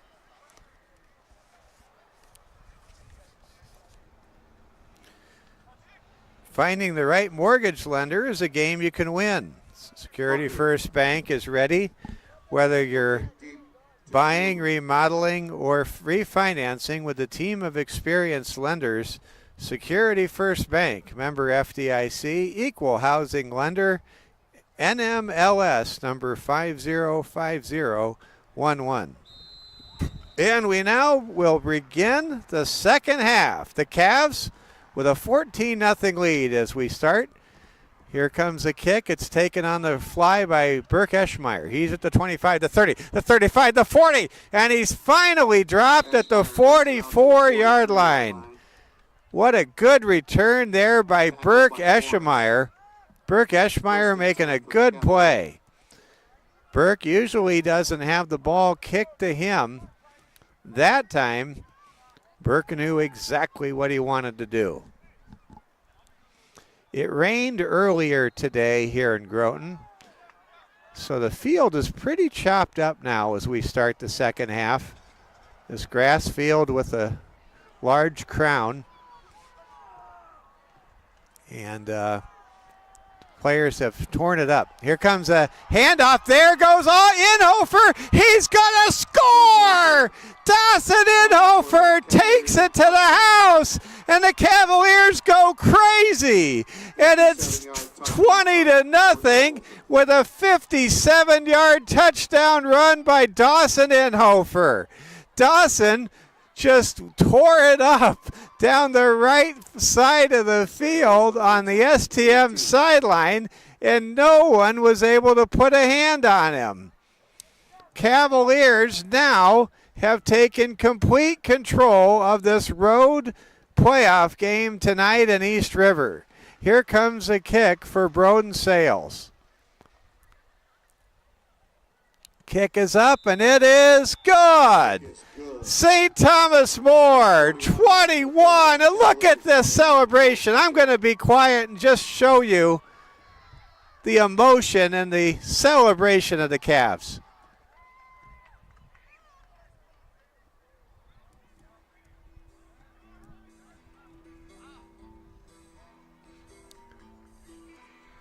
The home crowd is stunned. Cavaliers going wild. They have taken over this football game tonight in Groton, South Dakota. St. Thomas More 21, Groton area nothing. This Cavs team has been flying under the radar since their 0-2 beginning in August. No one has scored against them since September 3rd. They are your 2024 Black Hills Conference champions. And the Cavaliers now serving notice to the entire state when they see the results tonight And this is one of the first games to kick off in the state, kicking off at 6 o'clock Central Time. But serving notice that the Cavs are dangerous. Here comes the kickoff for Broden Sales, and it's a good one. The ball going to be taken on the fly by Tracy. Keegan Tracy almost broke it big. Good shoestring tackle right there by Burke Eschmeyer, who may have saved a touchdown or a very, very big return. Now, I would expect, even though you can only get one touchdown back on one play, you can't get 3 touchdowns on one play, I really expect to see the secondary for St. Thomas More become tested here in a matter of moments. Corbin Cucker is the quarterback. He is under center.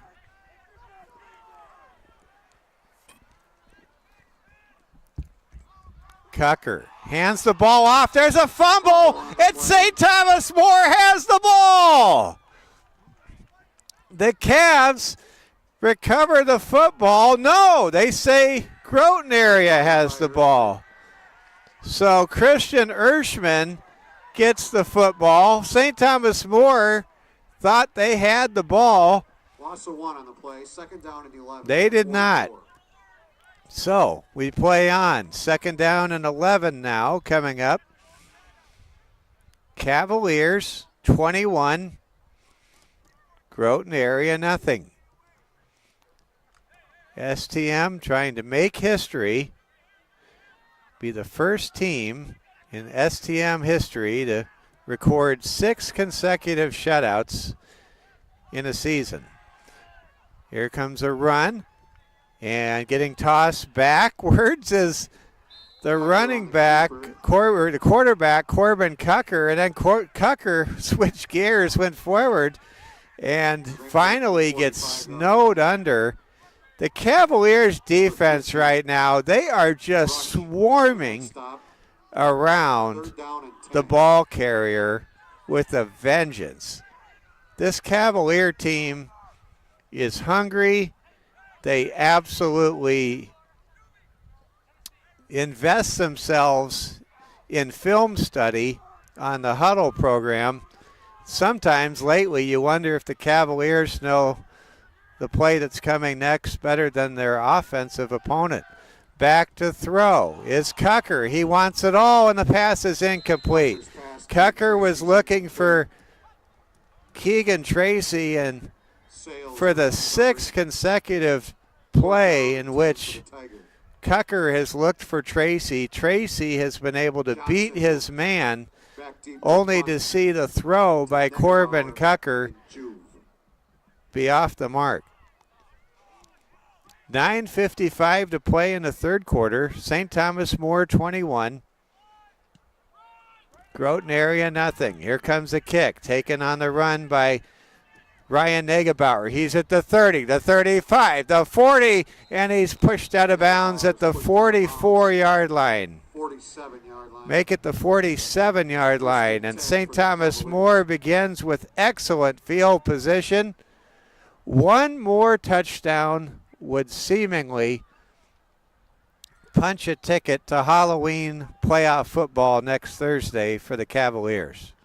And we will have it for you, whether it's in Mount Vernon or it's at home against Wagner.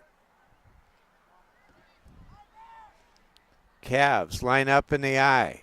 Handoff goes to Juvie. Juvie runs into a wall of Tigers.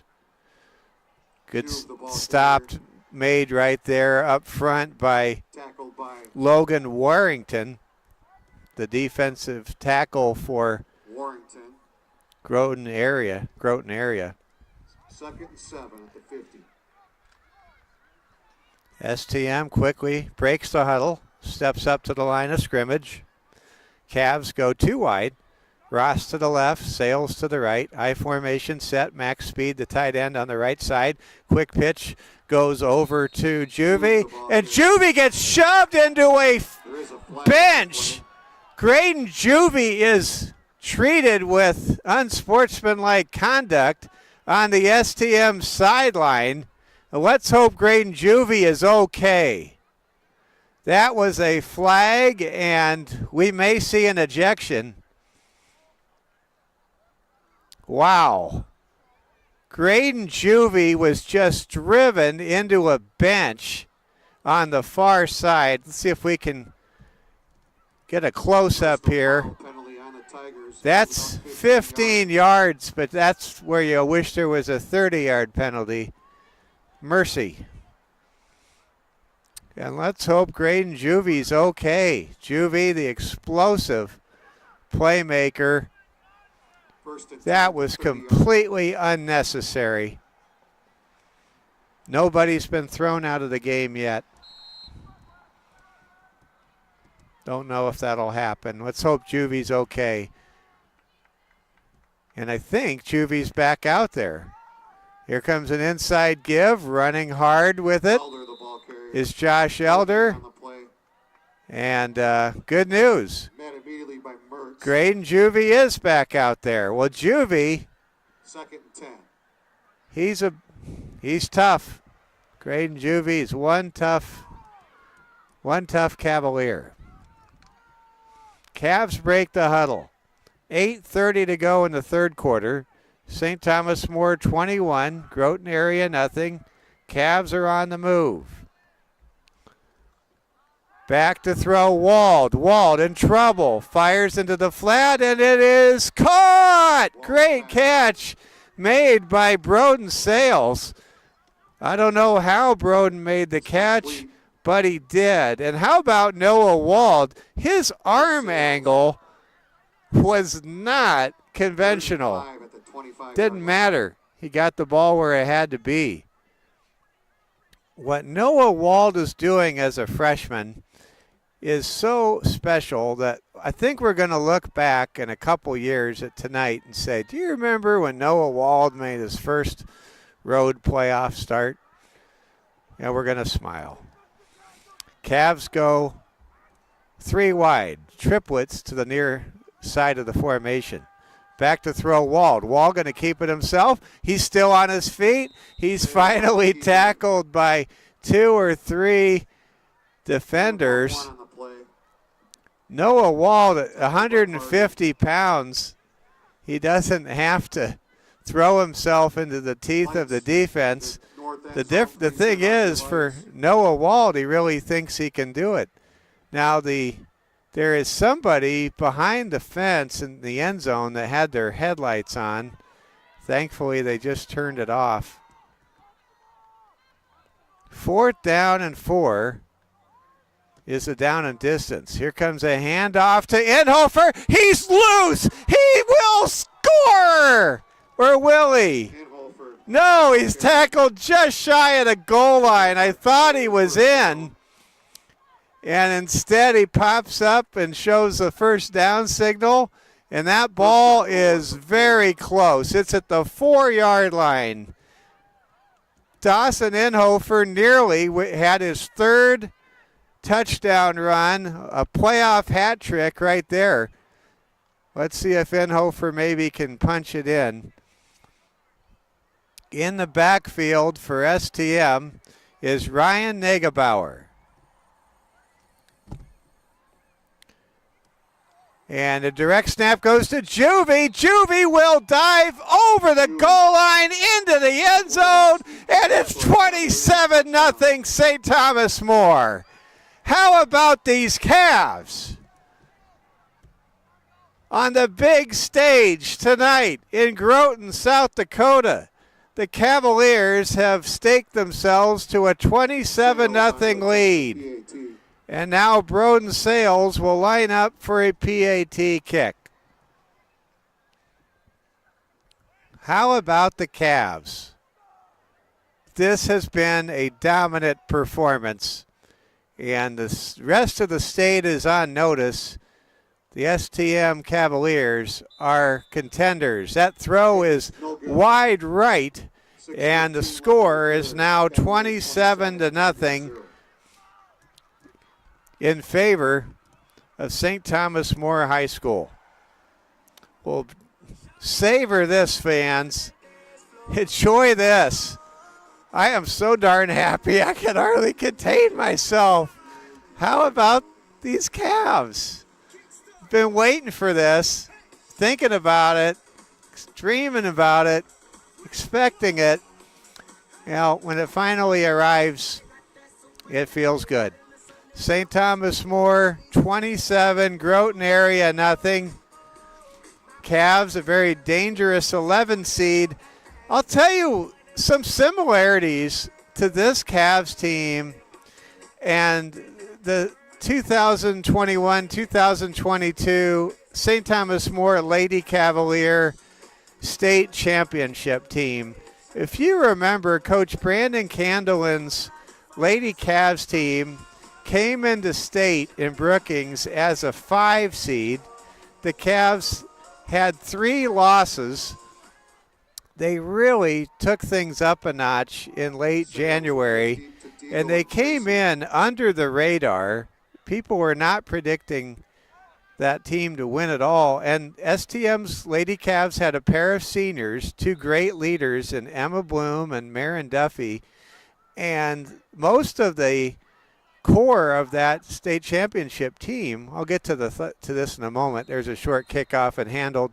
But most of the Lady Cavs state championship team 3 years ago, they were juniors. And I always say this, when you get to the end of a season, your juniors are not juniors anymore. It doesn't mean they're seniors. It just means they're not really juniors. They're better than juniors. And, you know, that tremendous Lady Cavs team with that group of juniors of Reese Ross and Gabby Robbins and Jada Molman and Scarlett Grimshaw and others, just they won it all, and people weren't expecting that. Here comes a run by Cucker.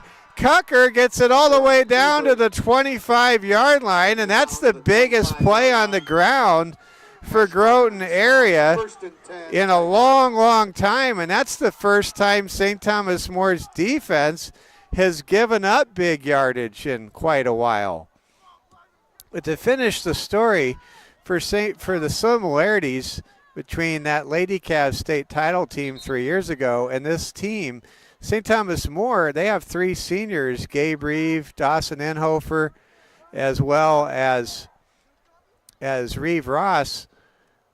And, you know, this team is loaded with this incredibly good junior class. And, you know, we know they'll be back next year and be a factor, but, you know, who says they can't do something big this year? Because they're playing at an extremely high level. So it kind of feels like 3 years ago with the Lady Cavs here on the Security First Bank Cavalier Sports Network. Expectations are low, but you know what you're seeing, and you know this is a junior-dominated team with great senior leadership, just like Marin Duffy and Emma Bloom were great leaders for the Lady Cavs a couple years back.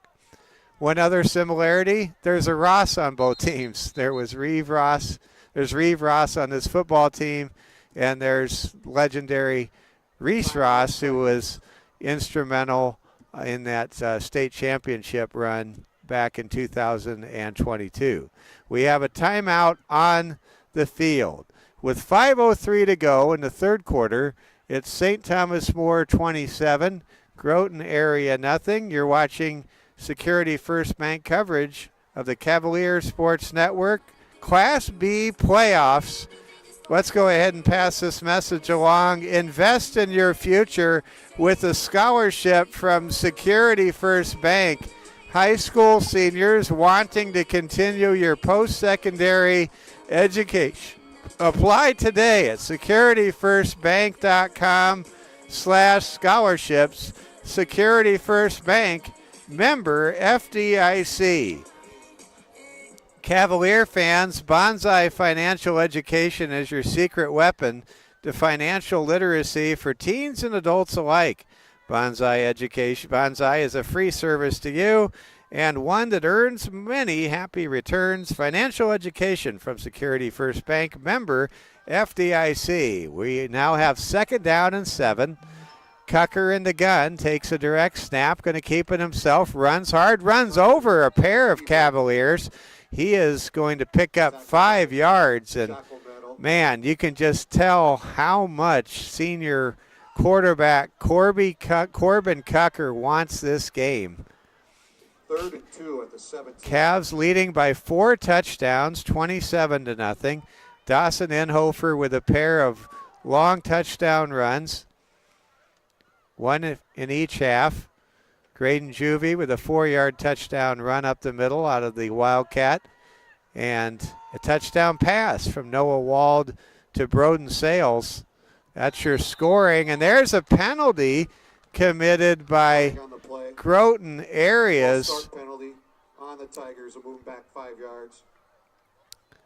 Number 5, couldn't tell who that was. That's going to push the Tigers back a ways. 3rd and 7. 3rd down and 7 coming up now. STM in the white road jerseys with the navy blue patches on the shoulder pads. Exciting stuff. This is a great Cavalier team. Hope you're enjoying watching it as I am enjoying bringing it to all of you. Running to his left is Cucker. He's tossed backwards. He's going down. The Cavaliers relentlessly with Broden Sales and Joe Giacometto sharing the sack, able to force a loss of about 15 yards. And the Cavaliers have pushed the Tigers out of any possible field goal range. Again, STM, they're going for a program record, 6 straight shutouts. They're going to try to make that a reality tonight. And the Tigers, being down 27-0 in a playoff game, they're going to go for it.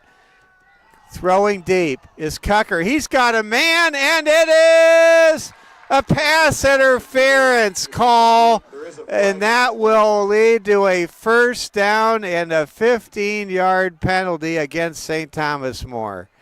That throw was near the goal line.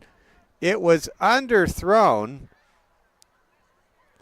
and the St. Thomas More defender, Kane McLeod, has committed a 2nd defensive pass interference penalty in this game. And I think the big thing is McLeod was trying to keep up with the receiver, and he just didn't look back at the ball. And when you don't look back at the ball, many times that's going to lead to a penalty flag. 4th down and 2. Actually, that was not an automatic 1st down. That was 15 yards, but because it was 4th and 17, now it's 4th and 2. You rarely see that. And now we have a whistle and a timeout called by Coach Sean Warner and the Groton area Tigers. So, looks like Coach Warner going to get the whole team together here, talk things over. Let's give a close-up to our Cavaliers, who lead 27-0 with 2:57 remaining in the 3rd quarter. Well, there's no quit in this Groton team. They definitely are competing hard. STM's been the superior team in this game. In Groton area, who has a pair of wins over 6-2 teams, and who really came out of the crossroads of their season after a 43-7 defeat to Clark Willow Lake and changed quarterbacks and shook things up. This has not been their night so far, but they're fighting hard at home. Here comes a handoff up the middle, and I think that's going to be a 1st down. It is. Good run right there by Ryder Johnson. And the crowd, for the first time in quite a while, gets excited for Groton area. Now St. Thomas More's shutout streak is really on the line, as it is first down and 10 for Groton area at the STM 12-yard line. The Cavaliers will have to play some red zone defense. Up by 4 scores here in Groton, 30 miles to the east of Aberdeen. Here comes a handoff. Run up the middle is going to be a good one. It's going to be a gain of about 9 yards down to the 4-yard line. Christian Erschman, the running back. Erschman able to set up 2nd down and 1 at the 3-yard line. Cavs trying to keep the shutout intact. And there's a bobbled snap, but the handoff is clean. A dive to the goal line. Now is the ball loose again? The Cavs say they got the ball, but is it a touchdown? Nobody knows. The officials haven't indicated anything. They're going to say no fumble and a first down with the ball at the 1-yard line. Minute 25 to go in the third. Can the Cavs keep the shutout going? They cannot. Christian Erschman scores a 1-yard touchdown up the middle, and the Cavaliers will not this season own the consecutive school shutout record. They will be tied with 1 or 2 other Cavaliers teams at 5 consecutive shutouts. Now the Tigers will go for 2. Erschman up the middle will get stopped and dropped by 3 Cavaliers. But Groton area does get on the board. They get their crowd in the game. And now emotions really are high. And if it's a Cavs fan, aren't you thankful the Cavs had such a big lead before that last drive? And that's the thing about these road playoff games. When you get desperate teams on their home field and you've got determined seniors that don't want their dream to come to an end and they're willing to fight for it, you're going to see what you're going to see in a game like this. And it's 27-6. Cavaliers leading by 21 points. And for St. Thomas More, work yet to be done. Work to do. The Cavs, if they can answer that Groton area touchdown and put themselves in a really good position to roll through the fourth quarter and have a happy bus trip back to Rapid City that will probably get back to town in the wee hours of the morning. Groton area set to kick things off. Graydon Juvie standing at his own 10. The up men are Kane McLeod and Burke Eschmeyer. And Corbin Cucker, who's the quarterback, is also the kicker. Cucker the kicker with a bouncer handled by McLeod. He's at the 30, he's at the 35, and he's up to the 40-yard line. Wow. One continuous thread to St. Thomas More's good night has been starting field position.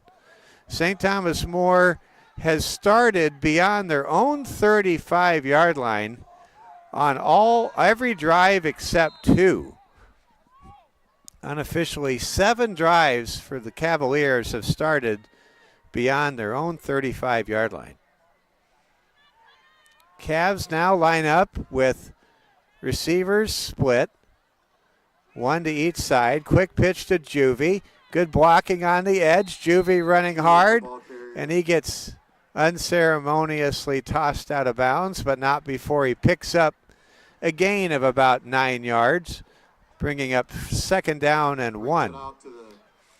Graydon Juvie has had a good game So is Dawson Inhofer in the backfield.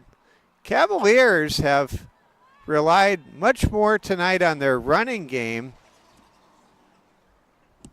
than they have their passing game. Cavaliers, if they could get a win tonight, this would be their first win over a winning team this year. Groton area coming into this game 6-2. Here comes a handoff to Inhofer. He's at the 50, turns the corner, gets the edge, and picks up good yardage and a first down down to the 40-yard line. And that'll move the chains. Check that, the 35-yard line. Dawson Inhofer, he is so fast. He was considered last summer the fastest player on the post-22 hard hats for Coach Kelvin Torvey. And you look at this St. Thomas More running game, the speed really jumps out at you. And in talking to Craig Nowotny earlier today, this team has the kind of speed that the Cavalier teams that went to the Dome 3 years in a row had. That's really saying something. That may be the final play of the fourth quarter, and the Cavs put their hands up. They say it's fourth quarter. It's the fourth quarter, baby.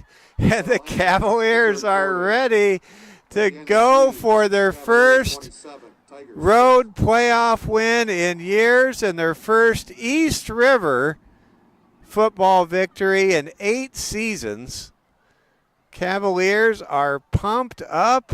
They have taken a 27-6 lead. They have the ball, and they are marching downfield as the two teams switch sides, and that's good for us because that brings the action back to the side where we're located.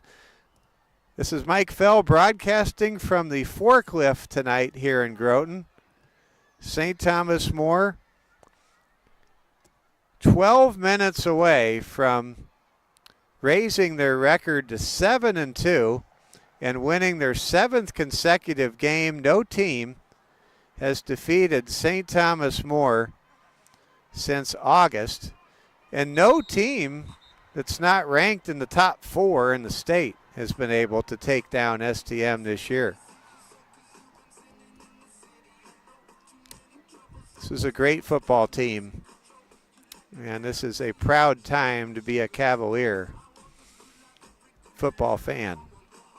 2nd down and 6 coming up for St. Thomas More. Want to thank Tracy Stamper in the development office for setting up our stream this evening. It's been a smooth night. Comes a handoff. Run goes to Dawson Inhofer, and he picks up a first down ahead to the 24-yard line. Christian Eschman, who came into tonight's game with 40 solo tackles in the Tigers' first 8 games. He's had a solid game tonight, but Cavaliers have scored 4 touchdowns and are looking for touchdown number 5 as we are early in the fourth quarter, and the Cavs have the ball at the Groton area 25-yard line. Noah Wald under center in the eye. Gives the ball to Juvie. Juvie cuts outside, cuts back, runs hard, and is close to a first down to the 15-yard line. And he does have a first. Graydon Juvie is getting better and better at running between the tackles. And you don't see smaller running backs run between the tackles with great regularity, but I really think we're seeing something from Graydon Juvie in terms of his progression and development that just shows what an all-around complete back Graydon truly is. 1st down and 10. I formation pitch. Goes right side to Juvie. Juvie wants the edge. He races inside the 10. He's tackled at the 9. St. Thomas More knocking at the door, trying to answer that 1-yard touchdown run up the middle by Ershman late in the third quarter. Cavs have led throughout the game tonight. Both teams committed several turnovers in the first quarter. Neither team was able to make their opponent pay for those mistakes. And it has been a blue letter day night for St. Thomas More football so far, leading 27-6. Quick handoff goes to Juvie, and that play goes absolutely nowhere. Making the stop there was Carter Moody, the 285-pound behemoth for Groton area.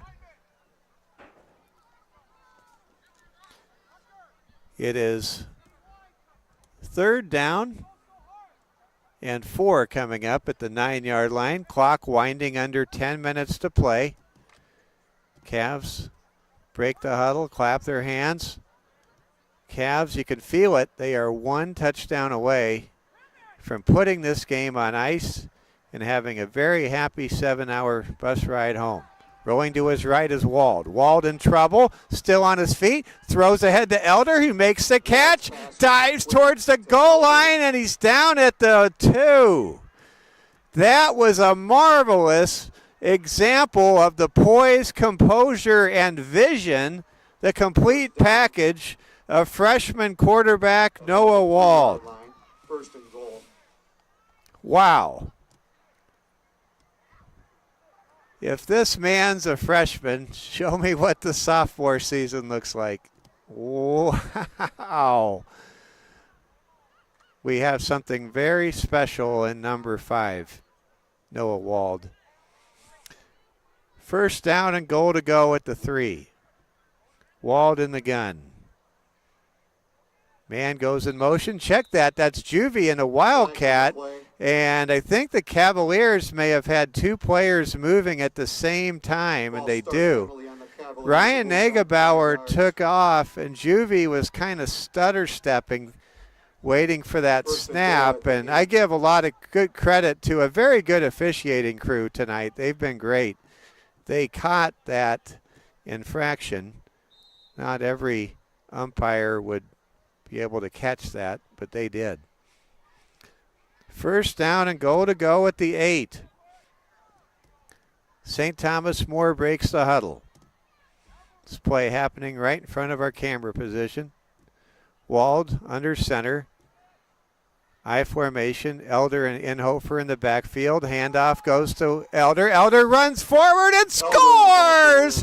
Touchdown, St. Thomas More! The Cavaliers have a 33-6 lead on the road in Groton.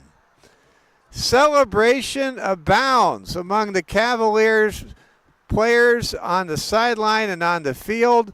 And we'll see if STM will go for 2 here or try the traditional PAT. They will go for 1.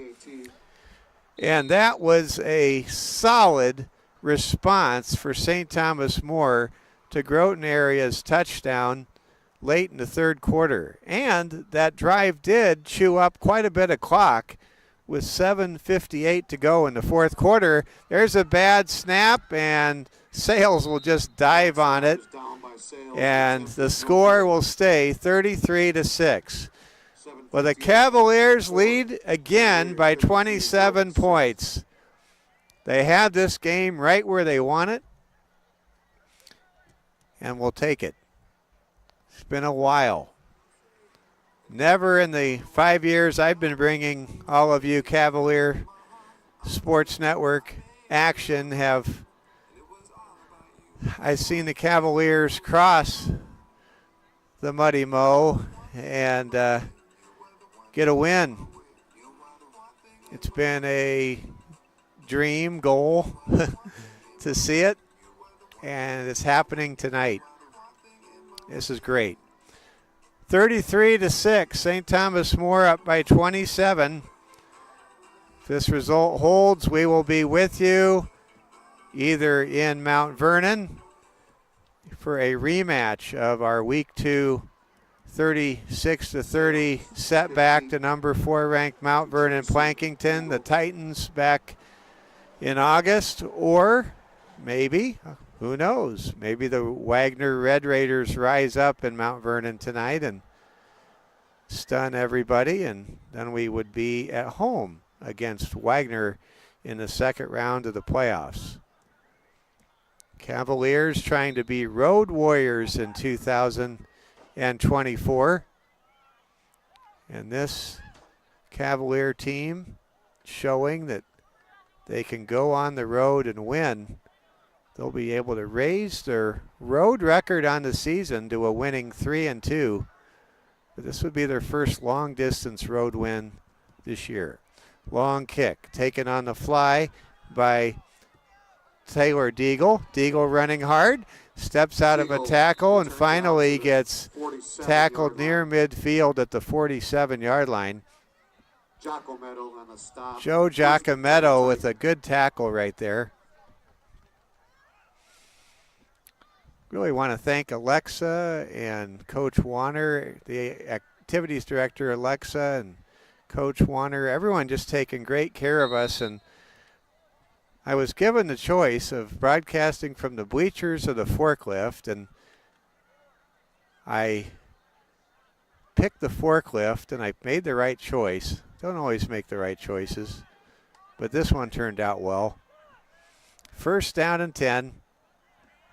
In the gun, it's Corbin Cucker. Cucker facing a blitz, throws a screen, and it's picked off! Intercepted by linebacker Josh Elder. The Cavaliers now generate their 4th turnover of the game. They now go +1 in the turnover battle against Groton area. And they take over first down and 10 at midfield exactly at the 50-yard line.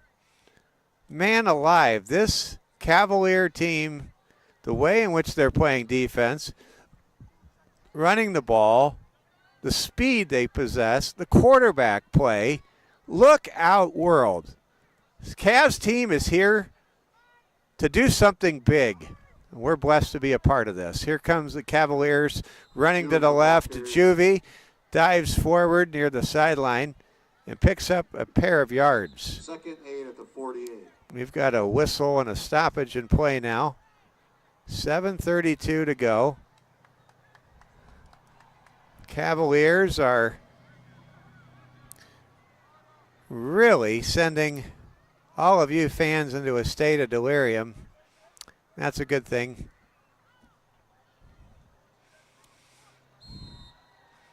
God bless the Cavaliers. Wow. 2nd down and 8. Cavs break the huddle. Sales to the right. Split receiver to the left. Negebauer also lining up outside. Under center, Noah Wald. Elder, the halfback. Juvie, the tailback. Sales to the right. Ross to the left.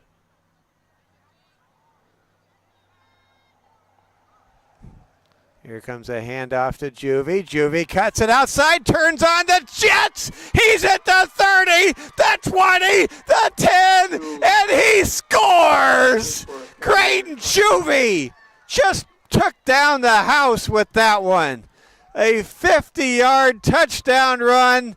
Juvie's 2nd touchdown run of the game makes it 39-6. Great and Juvie just turned on the after Jets right there. Wow. St. Thomas More now up by 33 and lining up to try the PAT kick.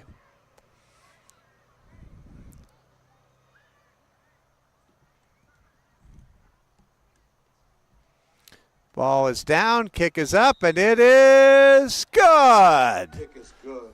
40 for St. Thomas More. 6 for Groton area with 6:54 to play in the 4th quarter. And that was the kind of speed that Groton Juvie possesses that most human beings do not. Wow. That was something. Cavaliers leading by 34 points. I want to take a moment here, pass along this message from Security First Bank. As we cheer on the careers of our Cavaliers student athletes, maybe you're considering a career worth cheering about for yourself. Apply for a variety of rewarding positions at securityfirstbank.com/careers and score your next great career. Your 2024 Black Hills Conference champions have come on the road to East River tonight in the northeast part of the state and stake their claim to being Class B state playoff contenders this season with a 40-6 road lead against a quality 6-2 Groton area team that has played a rigorous schedule here in East River. Cavaliers just under 7 minutes away from getting a big monkey off the back, which is an 8-year drought of going on the road and not winning against their East River competition. Cavalier football tonight serving notice that they are ready for some big, big games coming up as soon as next week. Perhaps in Mount Vernon in a rematch of a 36-30 classic we had for you back in August. Here's a bouncer handled by Keegan Tracy. Tracy breaks it outside, and there's a tackle by St. Thomas More. Good tackle right there by Cooper Sales. Cooper showing some emotion there as he makes that hit and that stop. Groton area still fighting, trying to get that second touchdown of the game. No team has scored 2 touchdowns against St. Thomas More since number 4 ranked Mount Vernon Plankington did in the month of August. Here comes a handoff for Groton area. Running hard and getting smashed is Ershman. Good stop there by Josh Elder. Elder kind of favoring his right arm a little bit. And I think he's okay. It's just his shoulder pad popped out. And sometimes when that happens, it just, player looks like they're a little bit not there. But they're there. Clock winding down. Outcome clearly in the resolution category for St. Thomas More. Cavs are going to win their 7th game in a row. Man, this has been a fun ride, and it's not over. In fact, it just gets that much better on Halloween night next week. Running hard with it is Christian Ershman.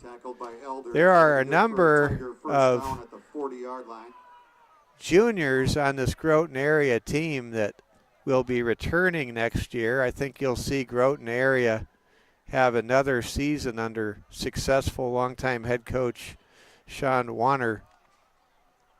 We may very well see STM and Groton area meet somewhere down the road next year in the postseason.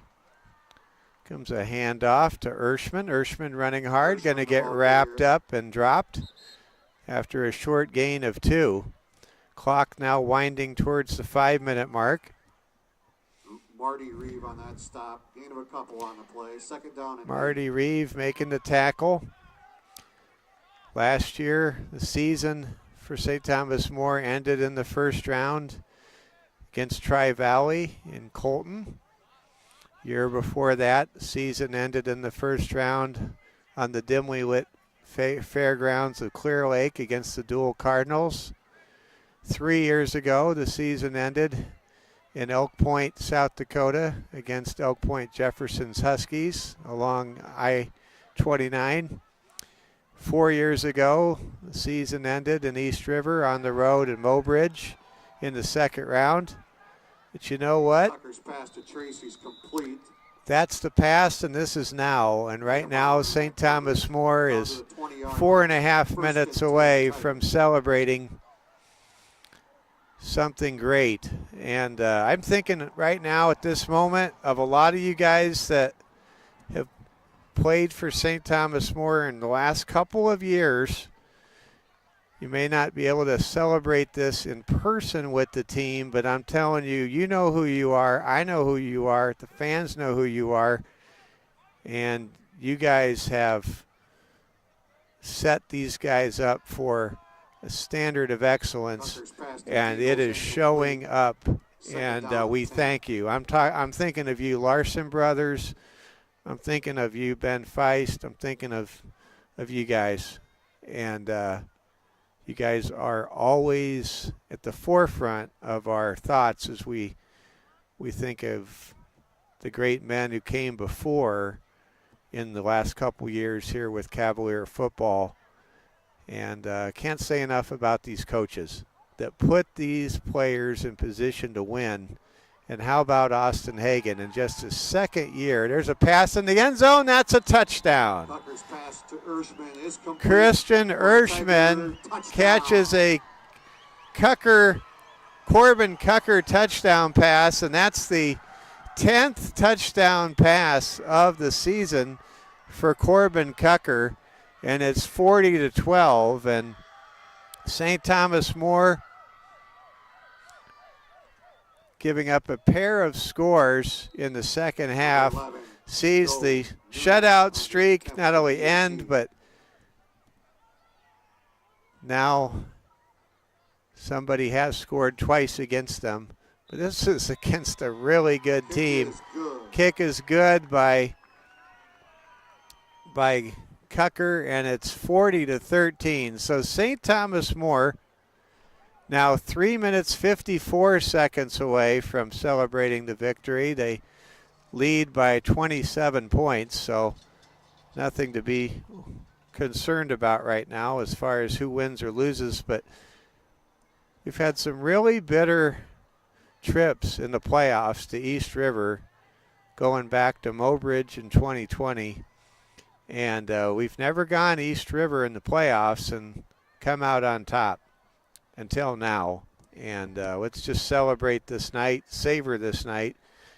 And remember, it's going to get that much more exciting next week on Halloween when the Cavaliers either will host Wagner or will travel back to East River for a rematch game against Isaiah Olson and the Mount Vernon Plankington Titans, who are currently ranked 4th in the state and who have the number 3 seed in the Class B 2024 high school playoffs. Cavaliers set to return. Groton area showing signs of an onside kick. Nope, they'll kick it deep. Urshmeyer takes it at the 20. He's ahead to the 25, the 30, cuts it inside, now cuts it outside, makes a man miss, and then gets tossed and dropped by 3 Tigers, but not before a very good return by Burke. Urshmeyer brings it out to the 37-yard line. And now STM will take over first down and 10 at their own 37. Cavalier starters are staying out there.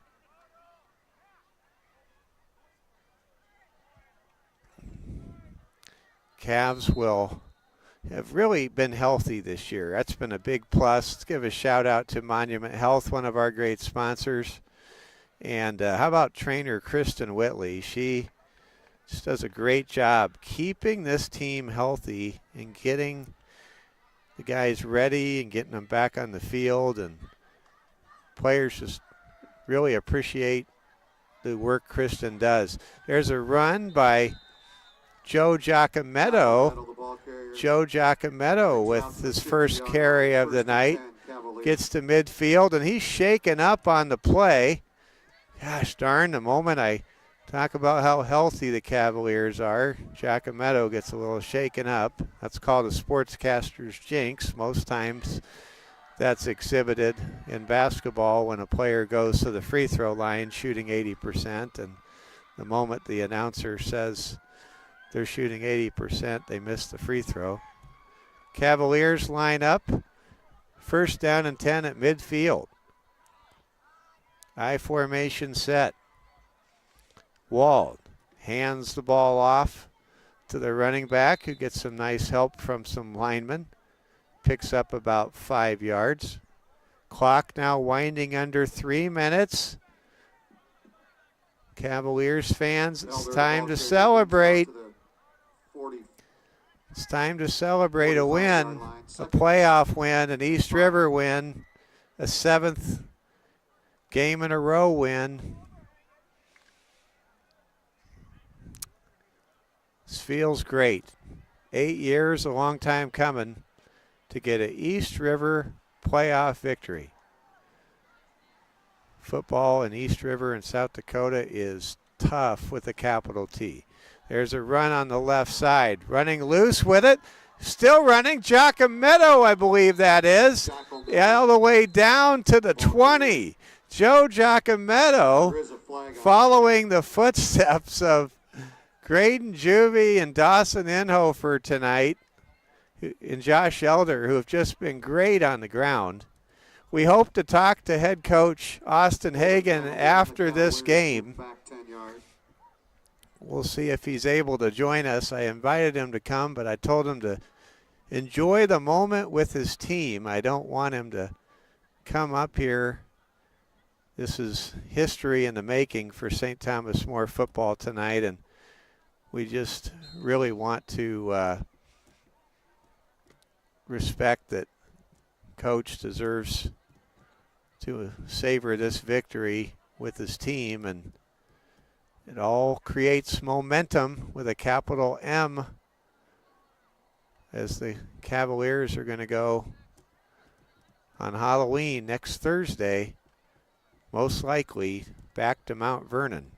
There's a run to the left side of the field, tackle at midfield, a penalty brought back that 30-yard run by Giacometto. It was still a great run. 1:27 and counting. Final minute and a half for Groton area. They will finish their season at 6-3. They had a good playoff season. Seems like a really fine group of young men, and we wish them the best in everything. And in the next in the winter sports, wrestling and basketball, as they come around. 3rd down and 7. Run goes up the middle to Giacometto. Under a minute to go now, and it's about time to count things down. 45-yard line. Mike Fell with you from Groton, South Dakota. 40 seconds to play. St. Thomas More 40.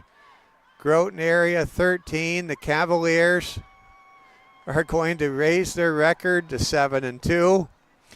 They're going to end an 8-year East River football road drought, and they're going to advance to the final 8 of the Class B football playoffs and stand 2 wins away from a trip to the Dome in Vermillion.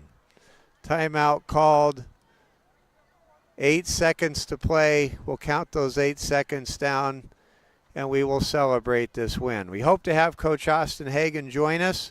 Stay tuned for the Security First Bank Cavalier Sports Network post-game show.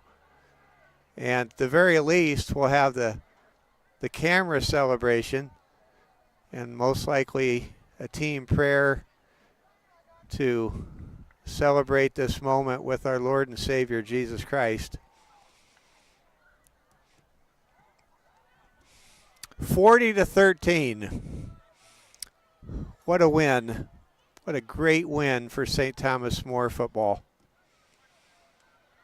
What a signature win for freshman quarterback Noah Wald. How many freshman quarterbacks go 7-1 as a starter and bring their team to the second round of the South Dakota State playoffs? Not very many. Looks like Shelley.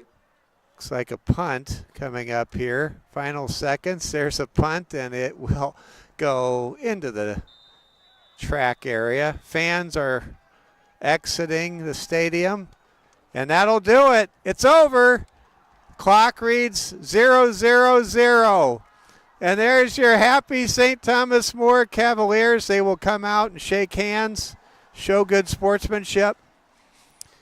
St. Thomas More 40. Groton area 13.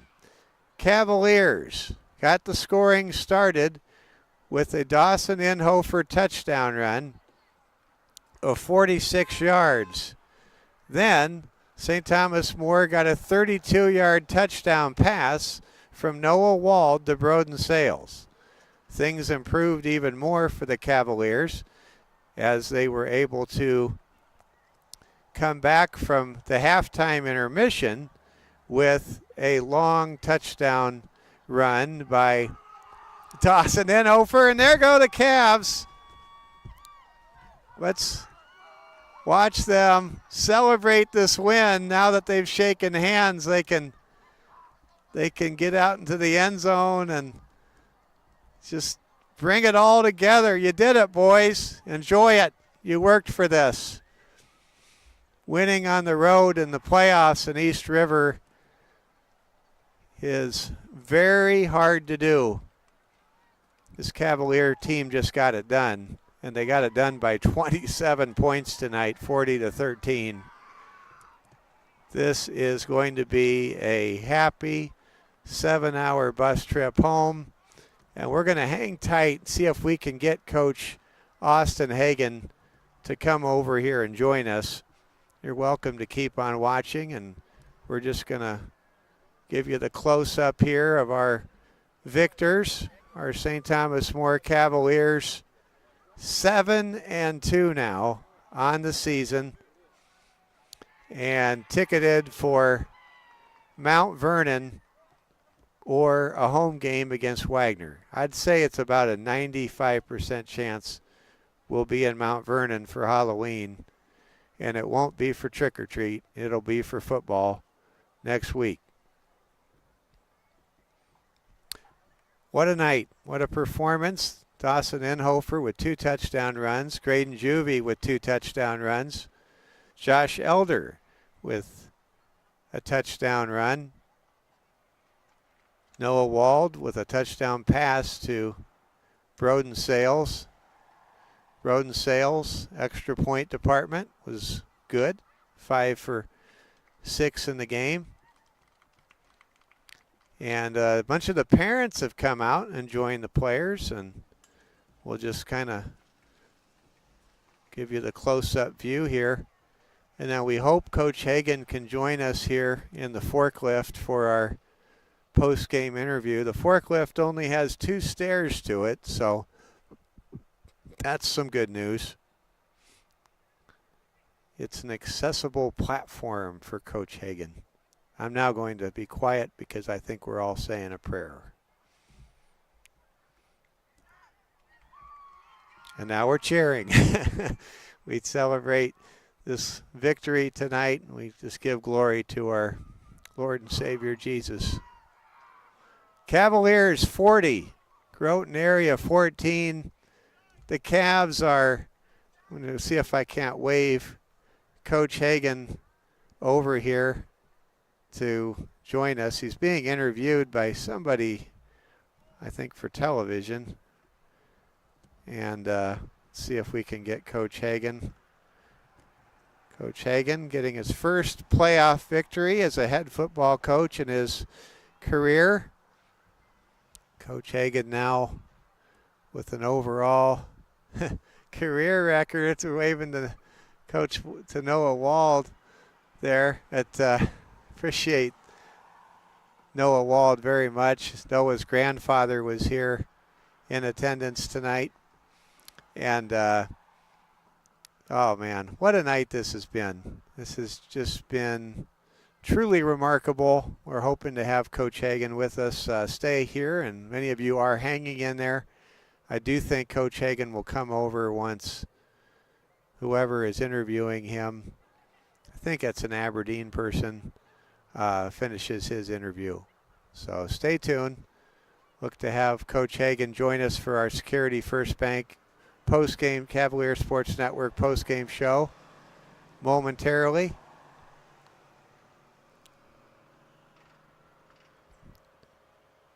And this is a long interview that Coach Hagan is having with this man from Aberdeen. Well, the Cavaliers advance. They are in the final 8. They are in the state quarterfinals, 2 wins away from the Dome.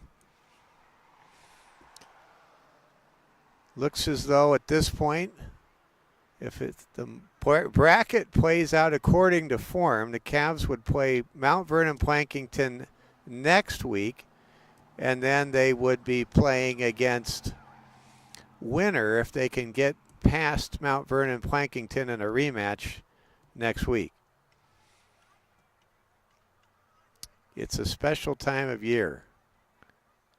Now, a vast majority of the teams in South Dakota Class B season have come to an end, and St. Thomas More's season is continuing. And let's see if we can get Coach Hagan to join us. He's going to come over. All right, we're going to get Coach Hagan here, and this is going to be awesome. And here we go. A very happy Coach Austin Hagan about to join us, and here we go, Coach. Get you up in the forklift. Thank you. And congratulations. What Thank a win. You. Yeah, it was awesome win. It was awesome. You know, coming into this game, we knew what we had going for us, and I think I asked you the question on the bus ride up about, you know, wouldn't it be great if we could just get up by 2 scores? Yeah, you know, we started off a little slower than we wanted to, but the good thing in that, the silver lining, is you see how they're going to play you defensively, and then you can start to scheme things to beat that defense, and I think you saw the adjustments after that, and we were able to start moving the ball. I think one of the things that really gave me encouragement early was seeing the frustration on the part of Groton area. They wanted to run on the right side of the line of scrimmage, and they were just getting stonewalled over and over and over again. And you could tell Groton area, which is very well known under a great coach and Coach Warner for their run-pass balance, that run game just wasn't going to happen tonight. Yeah, you know, they played a great game defensively up front, and even our linebackers were filling well. And hats off to Groton. They're a great football team. Like you said, Sean Warner, he's an awesome guy, awesome coach. And we kind of wanted to force the pass out of him, and I think we did do that. And, you know, they made some plays as well and challenged our DBs like we talked about. But when it came down to it, you know, it's that bend but don't break mentality, and we got them in situations we wanted to be in and executed. I thought one of the really exciting things tonight was to see what your speedsters on the ground were able to do outside the hash marks. Seemed like the game plan and the blocking, there was a lot of good edge blocking. It just seemed like there were a lot of good seals happening tonight that really sprung Dawson and Graydon. Yeah, absolutely. You know, we told the O-line before the game, you know, this is where the game is going to be won or lost, and that you could say maybe they took that personally, and they fired off the ball, and they made great blocks. And then our outside receivers, you know, our receivers blocking downfield, doing their job, playing to the whistle. And that's, you know, you just keep the little runs, and, you know, eventually, right, when you get them where you want, they're going to execute, and you have one of those explosive plays. So it's not every game is for Noah Wald is going to be a game where he has 3 touchdowns. He had 1 touchdown pass tonight, but there's a lot to be said for the freshman's efficiency this evening. Yeah, absolutely. You know, he's still a great game manager. He's talking to us to what he sees up front with the defensive line and their scheme and what we can do. You know, he's flipping plays out there and audibling, which is what you want from a quarterback this time of the year, and it's very impressive to have a freshman quarterback be able to do that. And what, if you can share in general, did you share with your team after the game? Momentum's a big thing, and sometimes it's not until you win a game like this that you fully grasp that your dream goes from an image of possibility to an image of probability. Yeah, absolutely. We've preached all year, pretty much all year, our goal is to get to the Dome, and we just kept telling the guys, the road to the Dome goes through us. Yeah, we're on the road, but now they have to play us, and we're not happy travelers, so they get the wrath of that. But the momentum is such a big thing. I don't know where the Mount Vernon and Wagner game is at. I'd imagine that we'll probably have a rematch with Mount Vernon.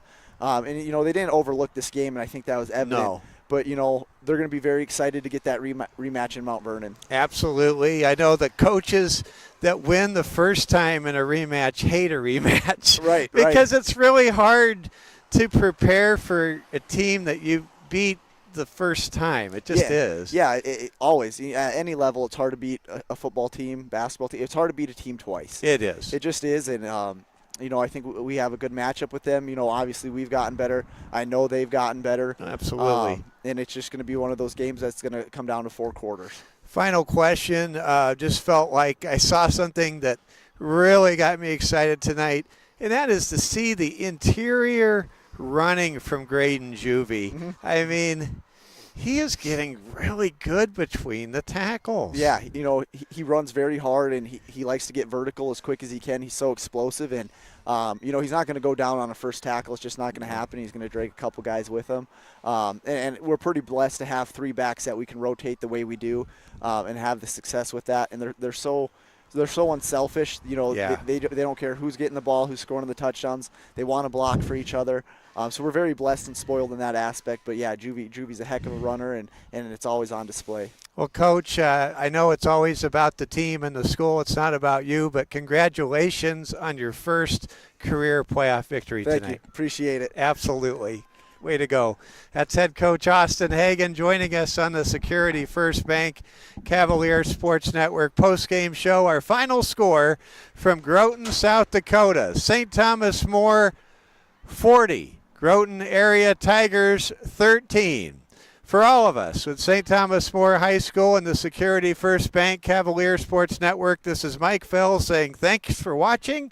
We will talk to you Tuesday with a home volleyball match with St. Thomas More taking on arch rival Rapid City Christian. And then a week from tonight, most likely, we will come to you from the Chad Greenway press box in the second round of the Class B South Dakota High School quarterfinals, as St. Thomas More very likely will be taking on the number 4 ranked MVP Titans in a rematch of a 36-30 thriller we had for you back on August the 30th. Our final score, St. Thomas More 40, Groton Area 13. The Cavaliers advance to the South Dakota State quarters. And good night, a happy good night, and a happy bus ride home. Here we go, back to Rapid City from Groton, South Dakota. Good night, everybody. Cavs win, and the Cavs advance.